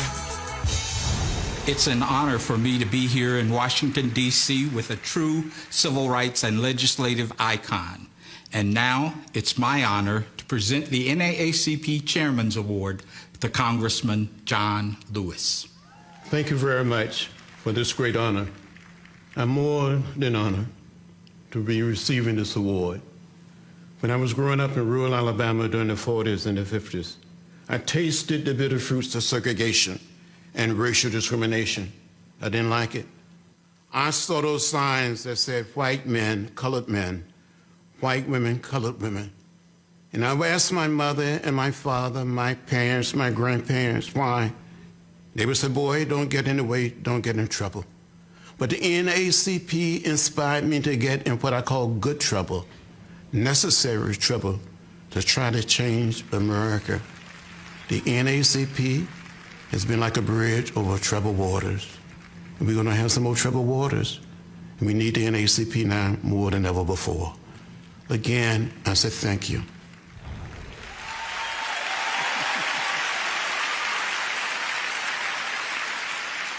What a great man. And by the way, a man who turned 80 yesterday. So on the count of 3, let's give him a birthday shout out. 1, 2, 3. Happy birthday! Coming up on the NAACP Image Awards, J.B. Smoot. Greg, the reason I wanted to play that is because when we think back to what was taking place late 1950s and 1960s, it was black folks, black organizations, and black media who were really upholding and supporting our folk. Even if you go into the 70s, even if you go into that period after that, it was black organizations and black media. And so, I appreciate, how folks say, John Lewis was a human rights activist, member of Congress. But the reality is, John Lewis was a black activist in the tradition of blackness. Yes, he was. And you contrast him with C.T. Vivian. C.T. Vivian is really a bit of an outlier in that movement. He's about 15, 16 years older than John Lewis, but halfway between John Lewis's generation and Ella Baker's. C.T. Vivian went to a white school, Western Illinois. He was born in Missouri, raised in Illinois. But that puts him as an outlier. John Lewis, like Ella Baker from Shaw, John Lewis went to Fisk, an American Baptist Theological Seminary, as did C.T. Vivian later. But if they went to school at all, these Southerners, this whole movement was a black institutional movement. You're talking about Thornton Cox at Howard, Frank Smith at Morehouse with Julian Bond, Dory Ladner at Tougaloo, and Jackson State with her sister Joyce. I mean, they all come out, Tim Jenkins at Howard. And so what you see is this black institutional thrust, and these young people find themselves really, and it's ironic that they would give John Lewis a kind of valedictory Spingarn Award given in 1959, 1960, the Nashville Student Movement, Diane Nash, James Bevel, Bernard Lafayette, and so many others.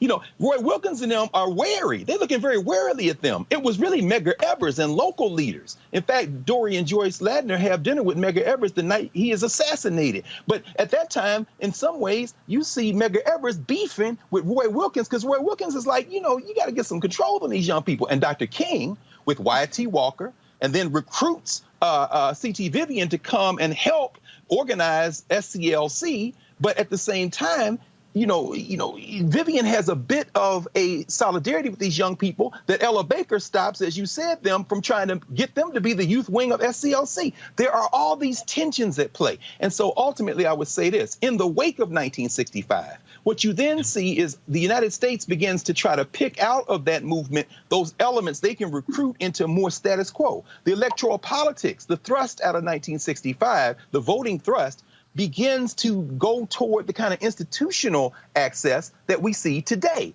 They have good things, they have bad things in that. For example, Keisha Lance Bottoms, her aunt, her direct auntie, was, of course, Ruby Doris Smith Robinson, who took as executive director of SNCC after James Foreman at the same time that they actually voted John Lewis out of SNCC. They didn't take it away from anybody. The young forces were still saying, no, status quo is not enough. So as you say, Doc, there's no either or strategy, but we have to read the lives of these two men in particular, because they are ancestors, against the institutional forces that would try to shape our movements into more of a respectable kind of go along to get along process. And two things come out of that. You get people like John Lewis, who was never going to go along to get along. He was hard-headed when he went on that bridge when SNCC said they weren't going to do it, and then the wait said, well, maybe that move was good in retrospect. And he was hard-headed when he stood in the United States Congress as the conscience of the Congress.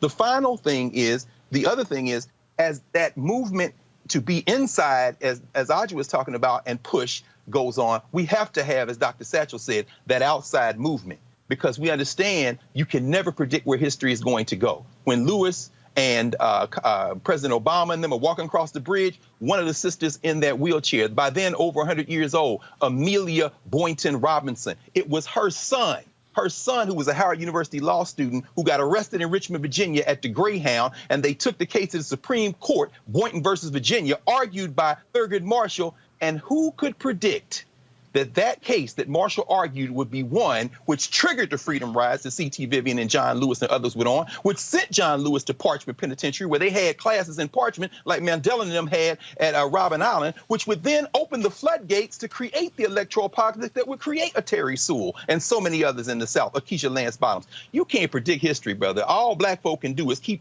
punching with both fists and not give up, because you never know where it's going to lead. Which is why, Charles, it's important when we are celebrating figures like John Lewis, you have to lay out the full story and not get caught up in what I call, again, the civil rights mascot sort of, he got the pom-poms, oh, he was so great and wonderful.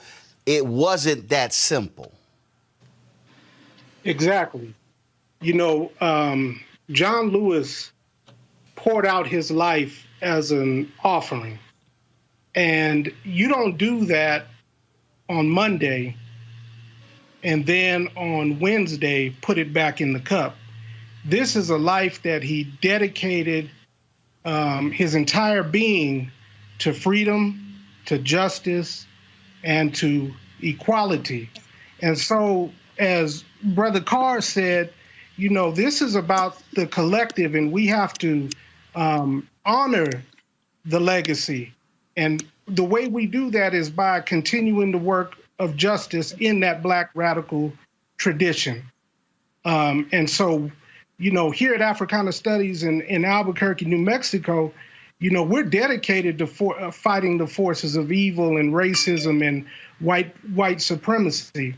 And that just didn't happen, you know, last month or 10 years ago. That's our foundation, and it's been our foundation. And so we're dedicated to doing that. What John Lewis, you know, inspires in my life as a young man who grew up in the Southwest, 3% African American, in the city of Albuquerque, the state of New Mexico, had the privilege to go to Clark Atlanta University and walk the streets where, you know, these iconic leaders lived and suffered. That inspired in me a will to continue. And so I look at the long view of history, and I don't disconnect the struggle that we're facing here in New Mexico from the struggle that John Lewis was facing as a 17-year-old boy, 18-year-old boy, fighting for justice in the Deep South. Joe, I say this all the time. People talk about Bishop T.D. Jakes and preaching the Potter's House and preaching across the world and preaching to millions. And I always tell people, yeah, but if you don't want to talk about what he had to go through in West Virginia, then what you're actually doing is you're wasting your time, because you have to deal with what a person went through in order to understand where they eventually got to. And that, to me, I think is really what's so critical as we talk about the life and legacy of a Congressman John Lewis, of a Reverend C.T. Vivian, or any of our elders who then transitioned to ancestors. That cannot be lost and forgotten. I think you're absolutely right, Roland. You see this intentionality around sort of cherry picking quotes and, moments when they, gave certain speeches. And we cannot do that. We have to look at their work in totality. And we have to remember that they were, in fact, true radicals. The idea of peaceful protest was even too radical in their time. And that time wasn't too long ago. So, and that includes policymakers. So I think you're absolutely right in that we cannot just, select different pieces from what we want our people to know about them. We have to look at their entire body of work and truly understand what it is that they were seeking to do. That is still what's important. And again, when I put this in perspective, Rosalind, when it comes to Black Lives Matter, when I look at whether it's Tamika Mallory and Linda Sarsour out there with Unite Freedom with My Son, whether I'm talking to Tef Poe, whether I'm talking to Ashley Yates or any number of people, the reality is all of that stuff, all of the back and forth, the fights, and folks like, why can't they all get along? Well, hell, if anyone has any understanding of SNCC and CORE and SCLC and NAACP and all different groups, they were not always getting along. But what they eventually understood is that we might not like each other, we might hate each other, but there's a greater force that we still are all fighting against. And I think that's, again, what we have to constantly remind ourselves when we talk about the history of the folks like Lewis and Vivian. Absolutely. I remember when Congressman John Lewis came to Los Angeles and Nashville to spend time with a lot of our Black Lives Matter Los Angeles organizers and other BLM organizers across the country. He encouraged our work. He's always supported our work, He pushed back against this narrative of respectability that you're talking about within the civil rights movement. He actually really encouraged us at a time when we were actually facing so much critique about our freeway shutdowns. He said when asked about the freeway shutdowns and what he thought about the critiques, you know what he said? He said, "What do you think happened with the march on the Edmund Pettus Bridge?" He likened his work to our work. He likened the march on Bloody Sunday to our disruption of what's happening in this country when we are engaging in lawful, free speech, First Amendment protected protests. When the White House, the person inhabiting the White House that I refuse to call the name of, is talking about sending in federal law enforcement to quell protesters who are exercising their democratic rights to free speech. I am absolutely appalled that we are not hearing more of an outrage, more resistance, more pushing back, because what John Lewis and C.T. Vivian did, and so many others that have been on the show today, and so many others before them whose names we will never know, they disrupted the status quo. They disrupted the centers of commerce. They disrupted traffic. They disrupted business as usual. We continue in that tradition. We study their work. We make sure that all of our members are trained in understanding the work of our elders and of our ancestors. We are a part of the same tradition, even though our strategies may differ as they did back then between CORE, SNCC, and SCLC. We can't even start to talk about how extensive the disparities were in terms of approach, in terms of strategy, in terms of tactic. But they were effective because somehow or another we emerged from that false myth of this monolith of blackness. A monolith of the Black community has never existed.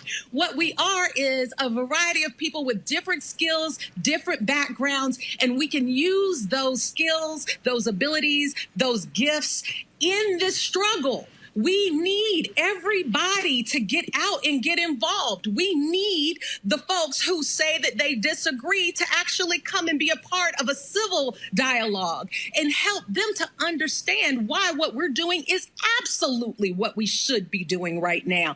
We continue in this work recognizing that love conquers hate. Mm-hmm. We agree on that with C.T. Vivian and with John Lewis, who we both we sat with both of them and we learned with them. We learned the lessons that Ella Baker taught them. We learned that sometimes it's more important for us to unify around a goal, even if our strategies and tactics may be different.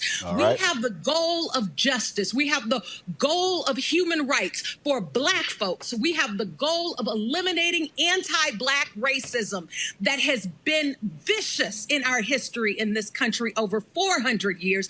And we are all very well aware that it needs to be done. We're not willing to play the games of acting like we're all talking about the same thing when we know very well that there are people who are seeking to undermine the equality and opportunities and access of Black folks. We will not sit by and let another child be hit in the head with a police officer's baton or be struck in the back by a police officer's bullet without us standing up and saying no more.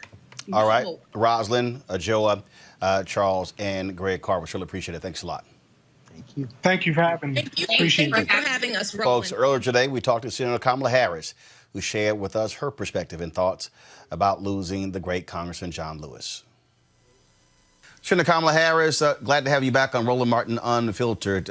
Quite a sad weekend for the Congressional Black Caucus, for the Congress, the nation, and the world with the death of Congressman John Lewis. It was, Roland. I mean, you know, the last time I saw him and we were together was actually the last big event I attended before the pandemic, which is to once again go to Selma and commemorate Bloody Sunday, where many of us, as members of the Congressional Black Caucus and others, walked across the Edmund Pettus Bridge. This time, however, John wasn't able to walk with us because his illness had taken away his strength in that way, but he surprised us and met us at the top of the bridge. And he was such a special man. He was such a special, humble servant of God. He really was. John has fire in the belly, but the way that he would speak and talk and just look at you, it was always with a sense of dignity. You know, he understood his own. He was very comfortable in his skin. He understood the dignity of self, and he always gave dignity to those with whom he spoke and with whom he led. And he was just a special man. And you know, we had many wonderful conversations over the years. Somebody said, well, you know, during the Civil Rights Movement, there were so many men, and I said, well, yeah, no, there were a lot of women too. Diane Nash being one of the remaining living heroes of those days. Mm-hmm. But one thing about John Lewis, he loved ambition in women. It was wonderful to see. He encouraged it. He was always very encouraging of me. And I, like so many of us in our nation and our world, will truly miss him. While you were talking, we were showing some photos there of you and him, as well as when he went down to Black Lives Matter Plaza. I'm going to show that with Mayor Muriel Bowser. Stage 4 cancer, Roland, and he was there with his cane, proud and strong. This was a man who wasn't letting anything take away the strength that he had and shared with so many. Yeah. On that point, I mean, again, that was last month. That was in June. He was very ill, but he felt it was important that his presence be there. And I always use this phrase all the time, that some people are present and some people have presence, and he had both. He had both. That's great. You're right. You're totally right. And to your point, Roland, I mean, remember, you know, we watch with admiration of his strength and his sacrifice, the video of that horrible beating of protesters, of which John was a leader, walking across the Edmund Pettus Bridge, those 50-something years ago. We see the black and white photographs and his speech on the Mall, on the March on Washington, which, by the way, remember, was the March on Washington for Jobs and Freedom, which was also a big part of John's life work, which was fighting for civil rights and fighting for economic justice. But let's not forget, to your point about being present and having a presence, he was present front and center then at these historic moments in our history, in the ongoing struggle for civil rights. But he was also present in understanding the collective struggle for civil rights. He was present, the first person to testify against DOMA in the United States Congress, and to be present saying that there should not be these bans on people's ability who love each other to be married, and in the fight for marriage equality. He was front and present on that. He said that there was a connection that he was clear about from Loving versus Virginia to that current fight for marriage equality, saying people should have the ability to love who they love. He was present in the ongoing fight that we have for immigration reform, where he said that immigrant rights are about civil rights, right? John was present at Black Lives Matter Plaza when the paint on that ground was almost still wet, present, walking with a cane with stage 4 cancer, aligning himself, as he always did, with the struggle, with the movement, because he was such a leader in the ongoing movement, always present. And, I think that when you watch John, watch the younger leaders of the movement through the years, that he knew, and I think the smile on his face was knowing that he was watching the next John Lewis's, both young men and young women. See, that's the reason I think that's important. I think because I believe that far too many people, especially mainstream media, want to operate as if, oh my goodness, we had Congressman John Lewis and all these things that he did, without realizing that, first of all these people were young. I mean, Andrew Young, Julian Bond, Diane Nash, we could go down the line. All of them were young people. I mean, MLK was young as well. And the reality is there are a significant number of young people today who we know and don't know who are doing the exact same thing that he is doing. People who are out there leading protests, people who are out there fighting, who are lobbying, who are testifying. And so I think people make a mistake in not acknowledging this continuum that has existed in this Black freedom movement of young people leading. That's right, and you're exactly right. And let's remember, right, that back in the day, the kinds of things that people have said about the organizers and leaders of Black Lives Matter, to be critical of them, were some of the same things they said about King and about John Lewis and about those folks walking across the Edmund Pettus Bridge. And he was clear about that. And history will be clear about the ongoing movement and what it has required to get a step closer to those words, equal justice under the law. It is always going to require people marching in the streets, demanding change in a peaceful way, of course, but demanding change no less, and not conceding until it's accomplished and acquired. John Lewis was a kind and a patient man, but he was impatient when it came to the need to bring justice to all people. And he understood, I think, that it is, as Coretta Scott King said, the fight for every generation. I'll paraphrase, but Coretta Scott King famously said, the fight for civil rights must be fought and won with each generation. Right? I watched as Majority Leader Mitch McConnell and other Republicans weighed in, expressing their condolences for Congressman John Lewis. And I'll be honest with you, I really don't want to hear from people release statements when they aren't actually doing the things that he fought for. When there's a bill sitting on his desk that will fix the Shelby v. Holder decision when it comes to the Voting Rights Act, and it's been sitting there for more than 220 days. When I look at the lynching bill move forward, when I look at the delay when it comes to the Senate didn't move forward on the bill of Senator Tim Scott when it came to the whole issue of police reform. but it's not like they can't come back with a second bill and work with Democrats on one. And in that moment, I said, I'm sorry. If you truly want to honor this man, a statement on Twitter means nothing. Pass the law. So, Roland, I have called on Mitch McConnell to put the H.R. 4, which was passed out of the House, the Voting Rights Act, to put it on the floor of the Senate for a vote and name it the John Lewis Voting Rights Act of 2020.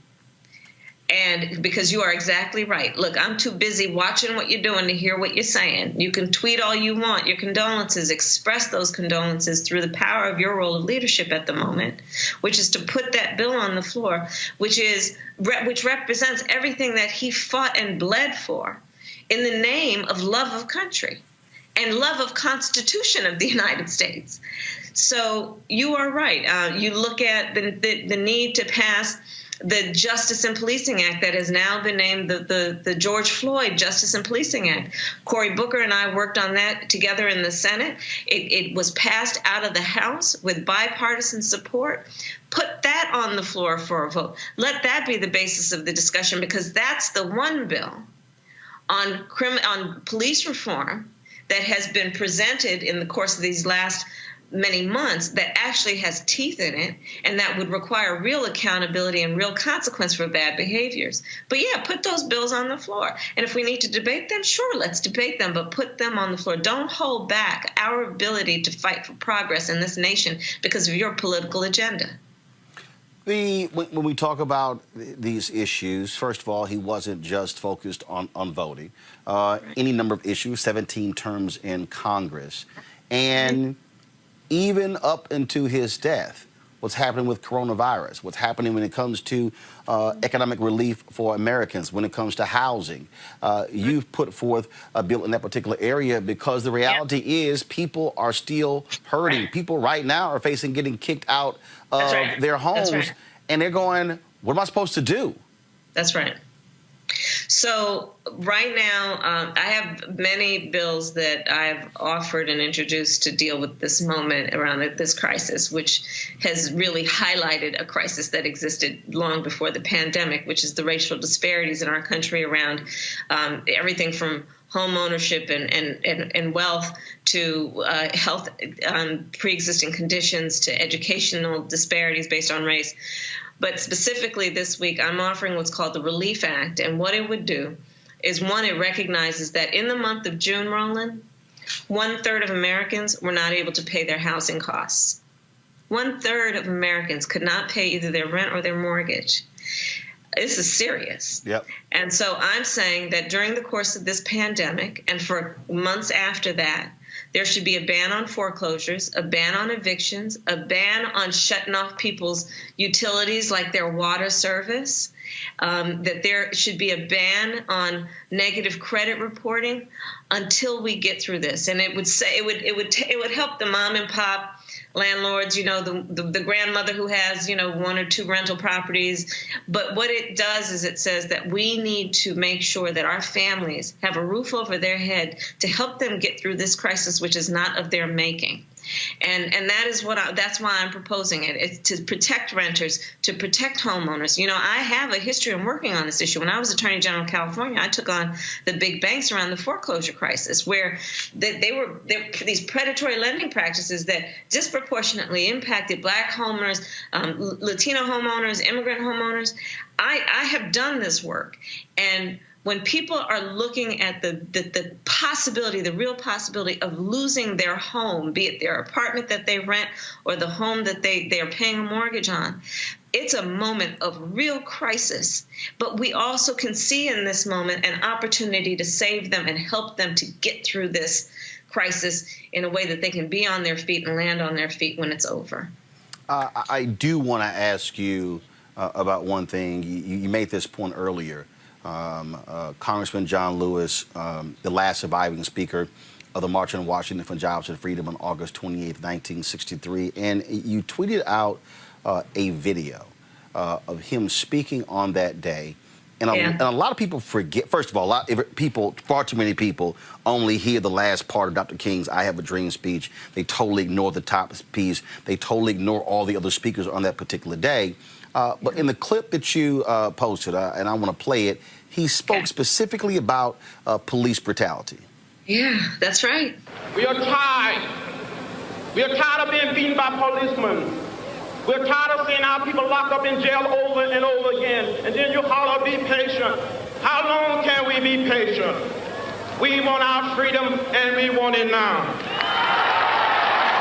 So here he is in this clip talking about police brutality, and we're still seeing it today. That's what led to the George Floyd protest 9-10 weeks ago. That's what's happening in Portland, where you have these unidentified federal agents who are attacking people, arresting them, taking them off of the streets as well. We are still dealing with the very same thing in 2020 that he spoke about in 1963. Right, and that's why John Lewis was a part of the George Floyd Justice and Policing Act, and that's why he was out on Black Lives Matter Plaza, because he was seeing it through. He was seeing through his lifetime commitment to justice in America, understanding that one of the topics therein is police brutality being disproportionately directed at Black folks and people of color and indigenous people. John Lewis was clear about that from the beginning, and you will see a consistent through line in his life and in his career in fighting for these issues. And it really is, he saw so much progress, and I have to believe that he has passed on with a sense of great accomplishment. But, you know, in his honor, we really need to see it through, too. We all need to see it through. For him and for our community and for our country, we need to see it through. We need to be like John Lewis and always show up and see it through. Well, Ambassador Andrew Young said something to me that I thought was important. He said they've moved on. He said, but they're still with us because of the fact that we're still talking about them. We're still talking about what they did, and what they means that they are still here, living and breathing, simply not here physically. Right. We keep them alive that way. Indeed. We keep them alive that way. And it's part of our tradition also. He is now one of the ancestors. He was an elder, and now he is an ancestor. And that's part of our traditions of honoring our ancestors and doing that always and passing down the stories to make sure that they are alive, and not just that we romanticize them, but that we understand their struggle and their commitment, and we understand that it's our responsibility, it's our duty. It's not a luxury, it's not if we feel like it, it's our duty. Those of us who have benefited from their struggle and their pain and their sacrifice, it is our duty to continue and to be their legacy. That's how we truly honor them. That's how we truly honor them. Senator Kamala Harris, we appreciate it. Thanks a lot. Thank you. In 2018, we covered MLK 50, which was the commemoration of the assassination of Reverend Dr. Martin Luther King Jr. We conducted a number of interviews with people all across the country. One of them took place here in Washington, D.C., in his congressional office with Congressman John Lewis. We talked about a number of different things, including SNCC, Dr. King, but also you're going to see the first time he had a conversation with Colin Kaepernick. I was actually texting Colin, told him what I was doing. He said he had never met Congressman Lewis. Congressman Lewis said he had never met Colin Kaepernick. And so you're about to see that conversation. We've never shown this before. And so we will close the show out with my sit-down conversation with Congressman John Lewis, icon and legend, that took place in 2018. Congressman, when you began to think back, all those battles, all those fights, you were leader in SNCC, and it was interesting, your SNCC compadres were not always pleased with Dr. King. You had difference of opinion there. Talk about being in the middle of that and trying to navigate all of these competing forces. You're right, I was in the middle of it all. When I was elected chair of the Student Nonviolent Coordinating Committee in 1963, I was on the board of SCLC. Several years earlier, Martin Luther King Jr. had invited me to be a member of the board, to be sort of a liaison between the young people, the young activists, and the adults. I admire Dr. King. I love him. He was like a big brother. If it hadn't been for Martin Luther King Jr., I don't know what would have happened to me. He took me in. And I was grateful for what he did. And so I was never, ever going to try to put him down, never, ever going to call him the Lord. As you well know, people start referring to Dr. King as the Lord. The Lord said this, the Lord said that. And when we went on the Freedom Rides in May of 1961, some people thought that Dr. King should get on a bus and go on a Freedom Ride with us. Well, he had a case pending against him in Georgia, and he felt that it wouldn't be helpful for him to go on a Freedom Ride, that he could get arrested and he would be violating his probation. And it's been my feeling and the feeling of the young people in the movement that came out of Nashville that we should never put pressure on someone when it was their time to do something, or whether they wanted to get arrested or go to jail or to sit in or march. Let people come to their own conclusion, make their own decision. There were so many different people. I mean, I'm looking at the photos here, A. Philip Randolph, and I'm looking at Ralph David Abernathy and Roy Wilkins and Whitney Young and so many others. But what made Dr. King so different and unique from the rest of these legendary figures?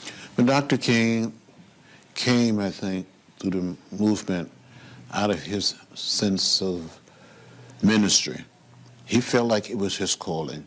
He felt like he had been ordained by God Almighty to lead. It was almost like the children of Israel being led out of Egypt. He felt the calling that he had to do something, and he felt that the opportunity was presented by the action of Rosa Parks.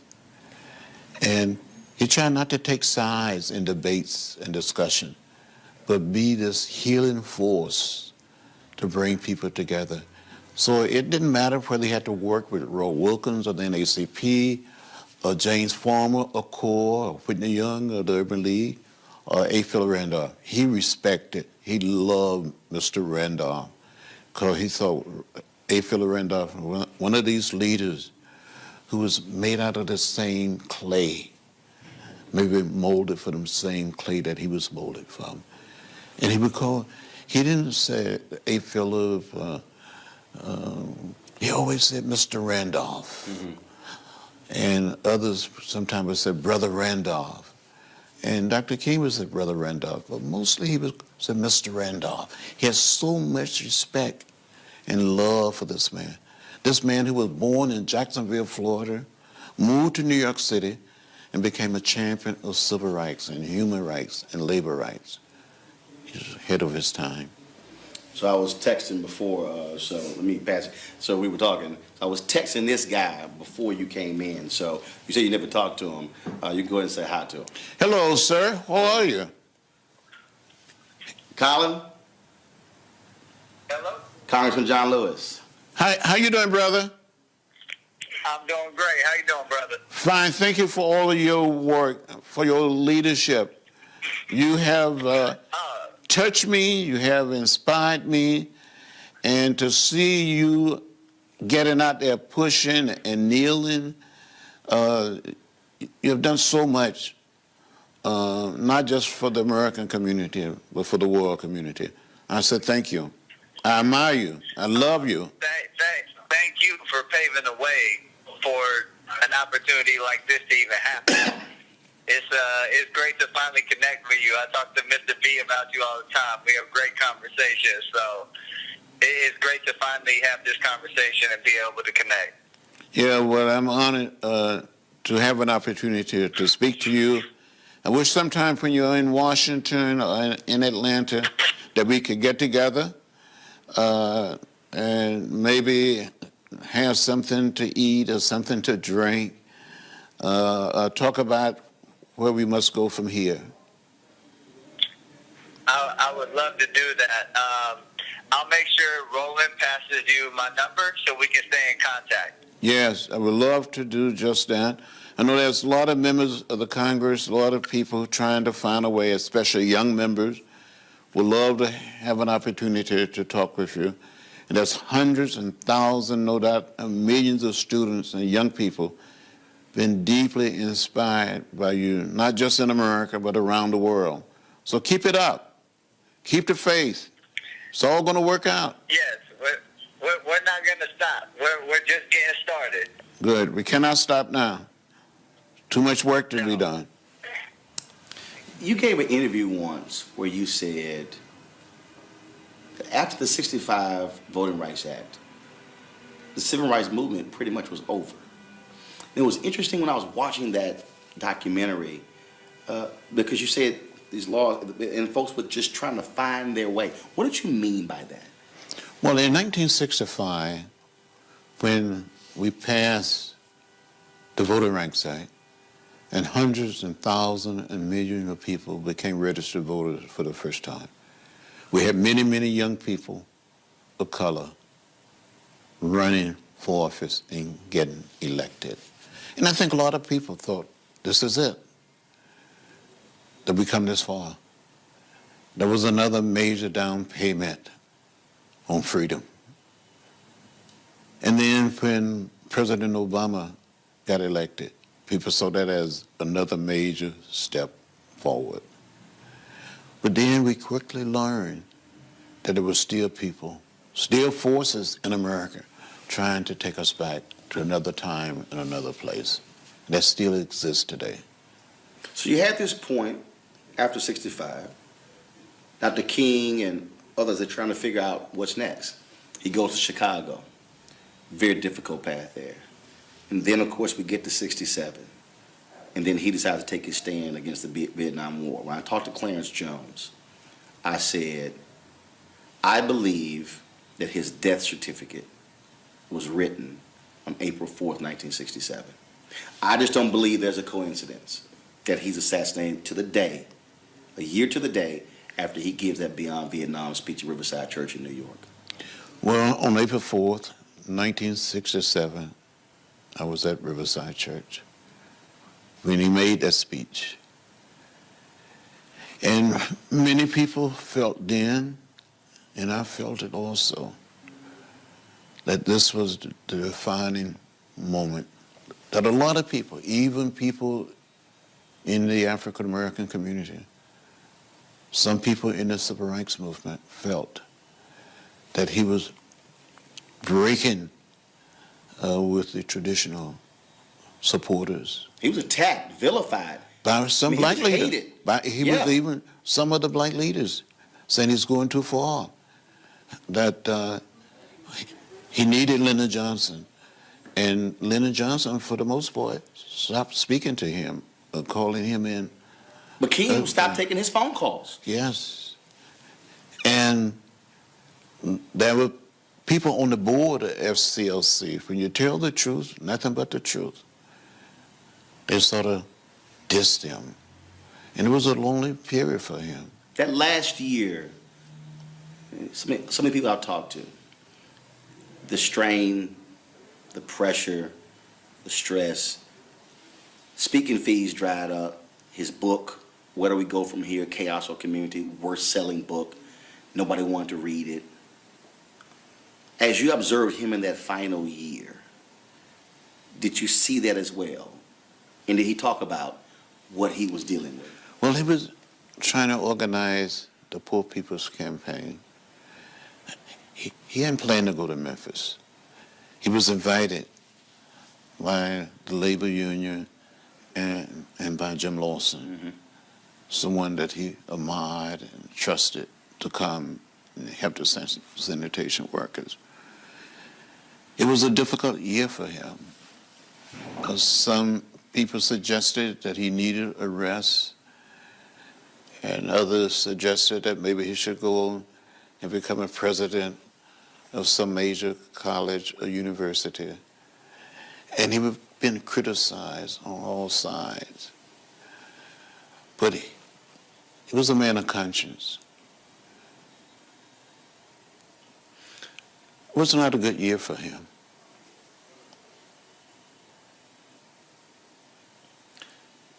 Take me to the last conversation you had with him. When was it? The last time I had an opportunity to talk with Dr. King was in mid-March.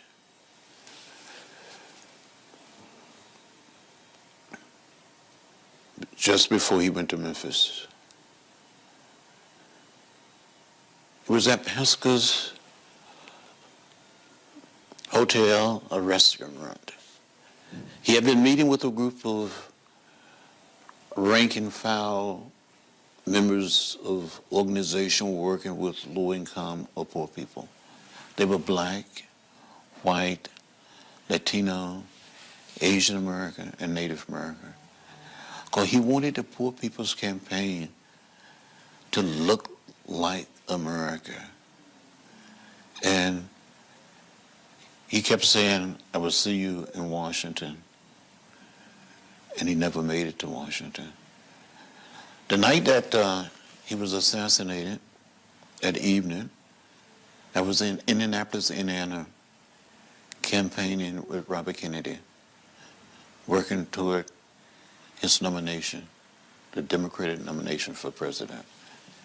And when I heard that Dr. King had been shot, I didn't know his condition. When Robert Kennedy came to speak, he said, we have some sad news tonight that Martin Luther King Jr. had been assassinated in Memphis, Tennessee. So prior to him saying that, you didn't realize it. So when that audience found out, that's when you found out. That's right. When the audience heard the message, I heard it at the same time. And I cried. And I said to myself, well, we still have Bobby. So I went back to Atlanta and helped in preparation for the funeral and stayed there for about 2 weeks.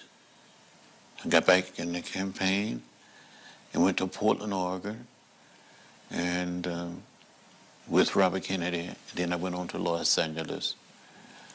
And I teamed up with Cesar Chavez, and we went to these wealthy neighborhoods and homes of primarily white citizens, urging them to vote for Bobby Kennedy rather than for Humphrey or Eugene McCarthy. Went to churches. We had an unbelievable motorcade through the city, and there was these black athletes like Rayford Johnson and the big guy, Rosa Greer, trying to hold Kennedy in the car. And you saw hundreds and thousands of people, especially in the African-American community, in the Latino community, rallying for Bobby. And he invited me to come to his suite that evening, and he joked with me. He said something like, John, you let me down today. More Mexican-American turn out to vote than Negroes. And he was just joking. But I truly felt that when Dr. King was assassinated, I said, well, we still have Bobby. In less than 2.5 months, he was gone. And I think something died in America with the death of Dr. King and Bobby Kennedy. When I talked to Jim Lawson, I said, in the aftermath of Dr. King's death, what did you do? He said, we went back to work. He said, we had work to do. He said he did not grieve until July. He said that's when he just broke down. Were you in the same place where there was still work to do. That there was no time to feel sorry and to mourn. Well, we were caught up in the moment. It's you had to continue to work. We had a major national election coming up, so I didn't mourn that much. But every single day, I thought about Dr. King. Matter of fact, I went back to Atlanta between the campaigning effort and trying to support others. And my doctor said, you need to rest. And made it possible for me to go to the hospital and just rest for about 2 weeks. And then I got back on the road, supporting local candidates, trying to get people registered, turn people out to vote. Became a delegate to the Democratic Convention. I was a junior bond. We were supporter. Mm-hmm. We were challenging the Lester Maddox delegation of Georgia. And I had a half a vote in the convention. And I voted for Ted Kennedy in honor of Bobby Kennedy. What's the one thing about Dr. King that you would want folks to know about him? Someone who knew him personally, intimately, that one thing you would want people to really know and understand about him? Martin Luther King Jr. should be remembered as a person who loved his fellow human being. He loved people. And he loved humor also. He could tell jokes that would make you laugh or cry. And sometime in the process of telling jokes, he would sort of preach about each one of us in a meeting. So when you come to die, this is what I'm going to say about you. And he would just tell it. And sometimes you would be riding in a car in Alabama or someplace down some dirt road in Georgia or Mississippi. He see a restaurant, a hole in the wall. He said, we should stop and get something to eat. If we get arrested and go to jail, we go on a full stomach. And then he would just laugh about it. But I think this is part of his effort to make us all feel relaxed and not be up so tight and not be so afraid. I remember once in Selma, Alabama, when we were trying to desegregate a major old hotel, and Dr. King and others was in the process of checking in. And a guy who was a racist walked up and said to Dr. King, are you Martin Luther King Jr.? And this guy hit Dr. King in the face just as hard as he could.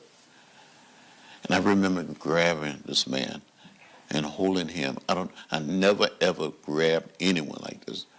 But something told me to grab this man, and I grabbed him and held him until the local police officials arrived, and they arrested him. 3 questions left. First, do you believe, when you look at young folks today, especially African Americans, that had SNCC stayed in existence and continue on its mission, that it would have been that vehicle for young African Americans to be able to stay involved in the movement? We still have the NAACP, still have the National Urban League, still have these other organizations. I've always maintained that SNCC's demise ended that vehicle for young black folks to be involved in leadership. I agree with you, so much so. That the demise of the Student Nonviolent Coordinating Committee cut off. It ended the link, the connection for young African Americans to have a role, a major role to play in the civil rights movement. The hundreds, the thousands of students in high school, in college. It would have been a training ground for people to lead. Because many of these young people, they led in North Carolina, in Virginia, in South Carolina, in Georgia, in Alabama, in Mississippi. These young people grew up, and they became of age, and they didn't have a national organization. Only the NAACP had a youth council, had a youth arm. The other organization didn't have that. Thousands of people, more than 50,000 people are expected. More than 50,000 people are expected to be in Memphis to commemorate the assassination of Dr. King, April 4th. Their events are planned all week. What do you want people to do April 5th? I want people to learn everything to know about Dr. King during April 3rd and 4th, but on April 5th, go out and be involved in some direct action, or conducting voter registration campaign, or signing up to run for office as a tribute to Martin Luther King Jr. Or go and teach in some school, go and try to save and rescue some young people. I ask this question of others, and I ask it of you. 30, 40, 50 years from now, some kid somewhere is reading a book, watching a documentary. They are going across something on the internet, and they see the name John Lewis. Well, whether it's before you were in Congress or after, what would you want that child to know about John Lewis? Well, first of all, I would want that child to know that as a young person, I was deeply inspired and moved by the teaching and action of Dr. Martin Luther King Jr. And they too can be inspired to take action, to stand up and speak out and get in what I call good trouble, necessary trouble. When they learn the lesson of Dr. King, the teaching of Dr. King. If it hadn't been for Martin Luther King Jr., I don't know what would have happened to many of us growing up in the South. Still miss him? I miss him. I miss him. Every day in his office, I'm surrounded by him. In my home in Atlanta, in my home in Washington, I'm surrounded by him. It reminds me of some unbelievable days, the meetings, of the preaching and speaking of this one man. I grew up very shy and listened to Dr. King. I lost my shyness. He made me a better human being. He taught me how to stand up, fight, speak up, and speak out.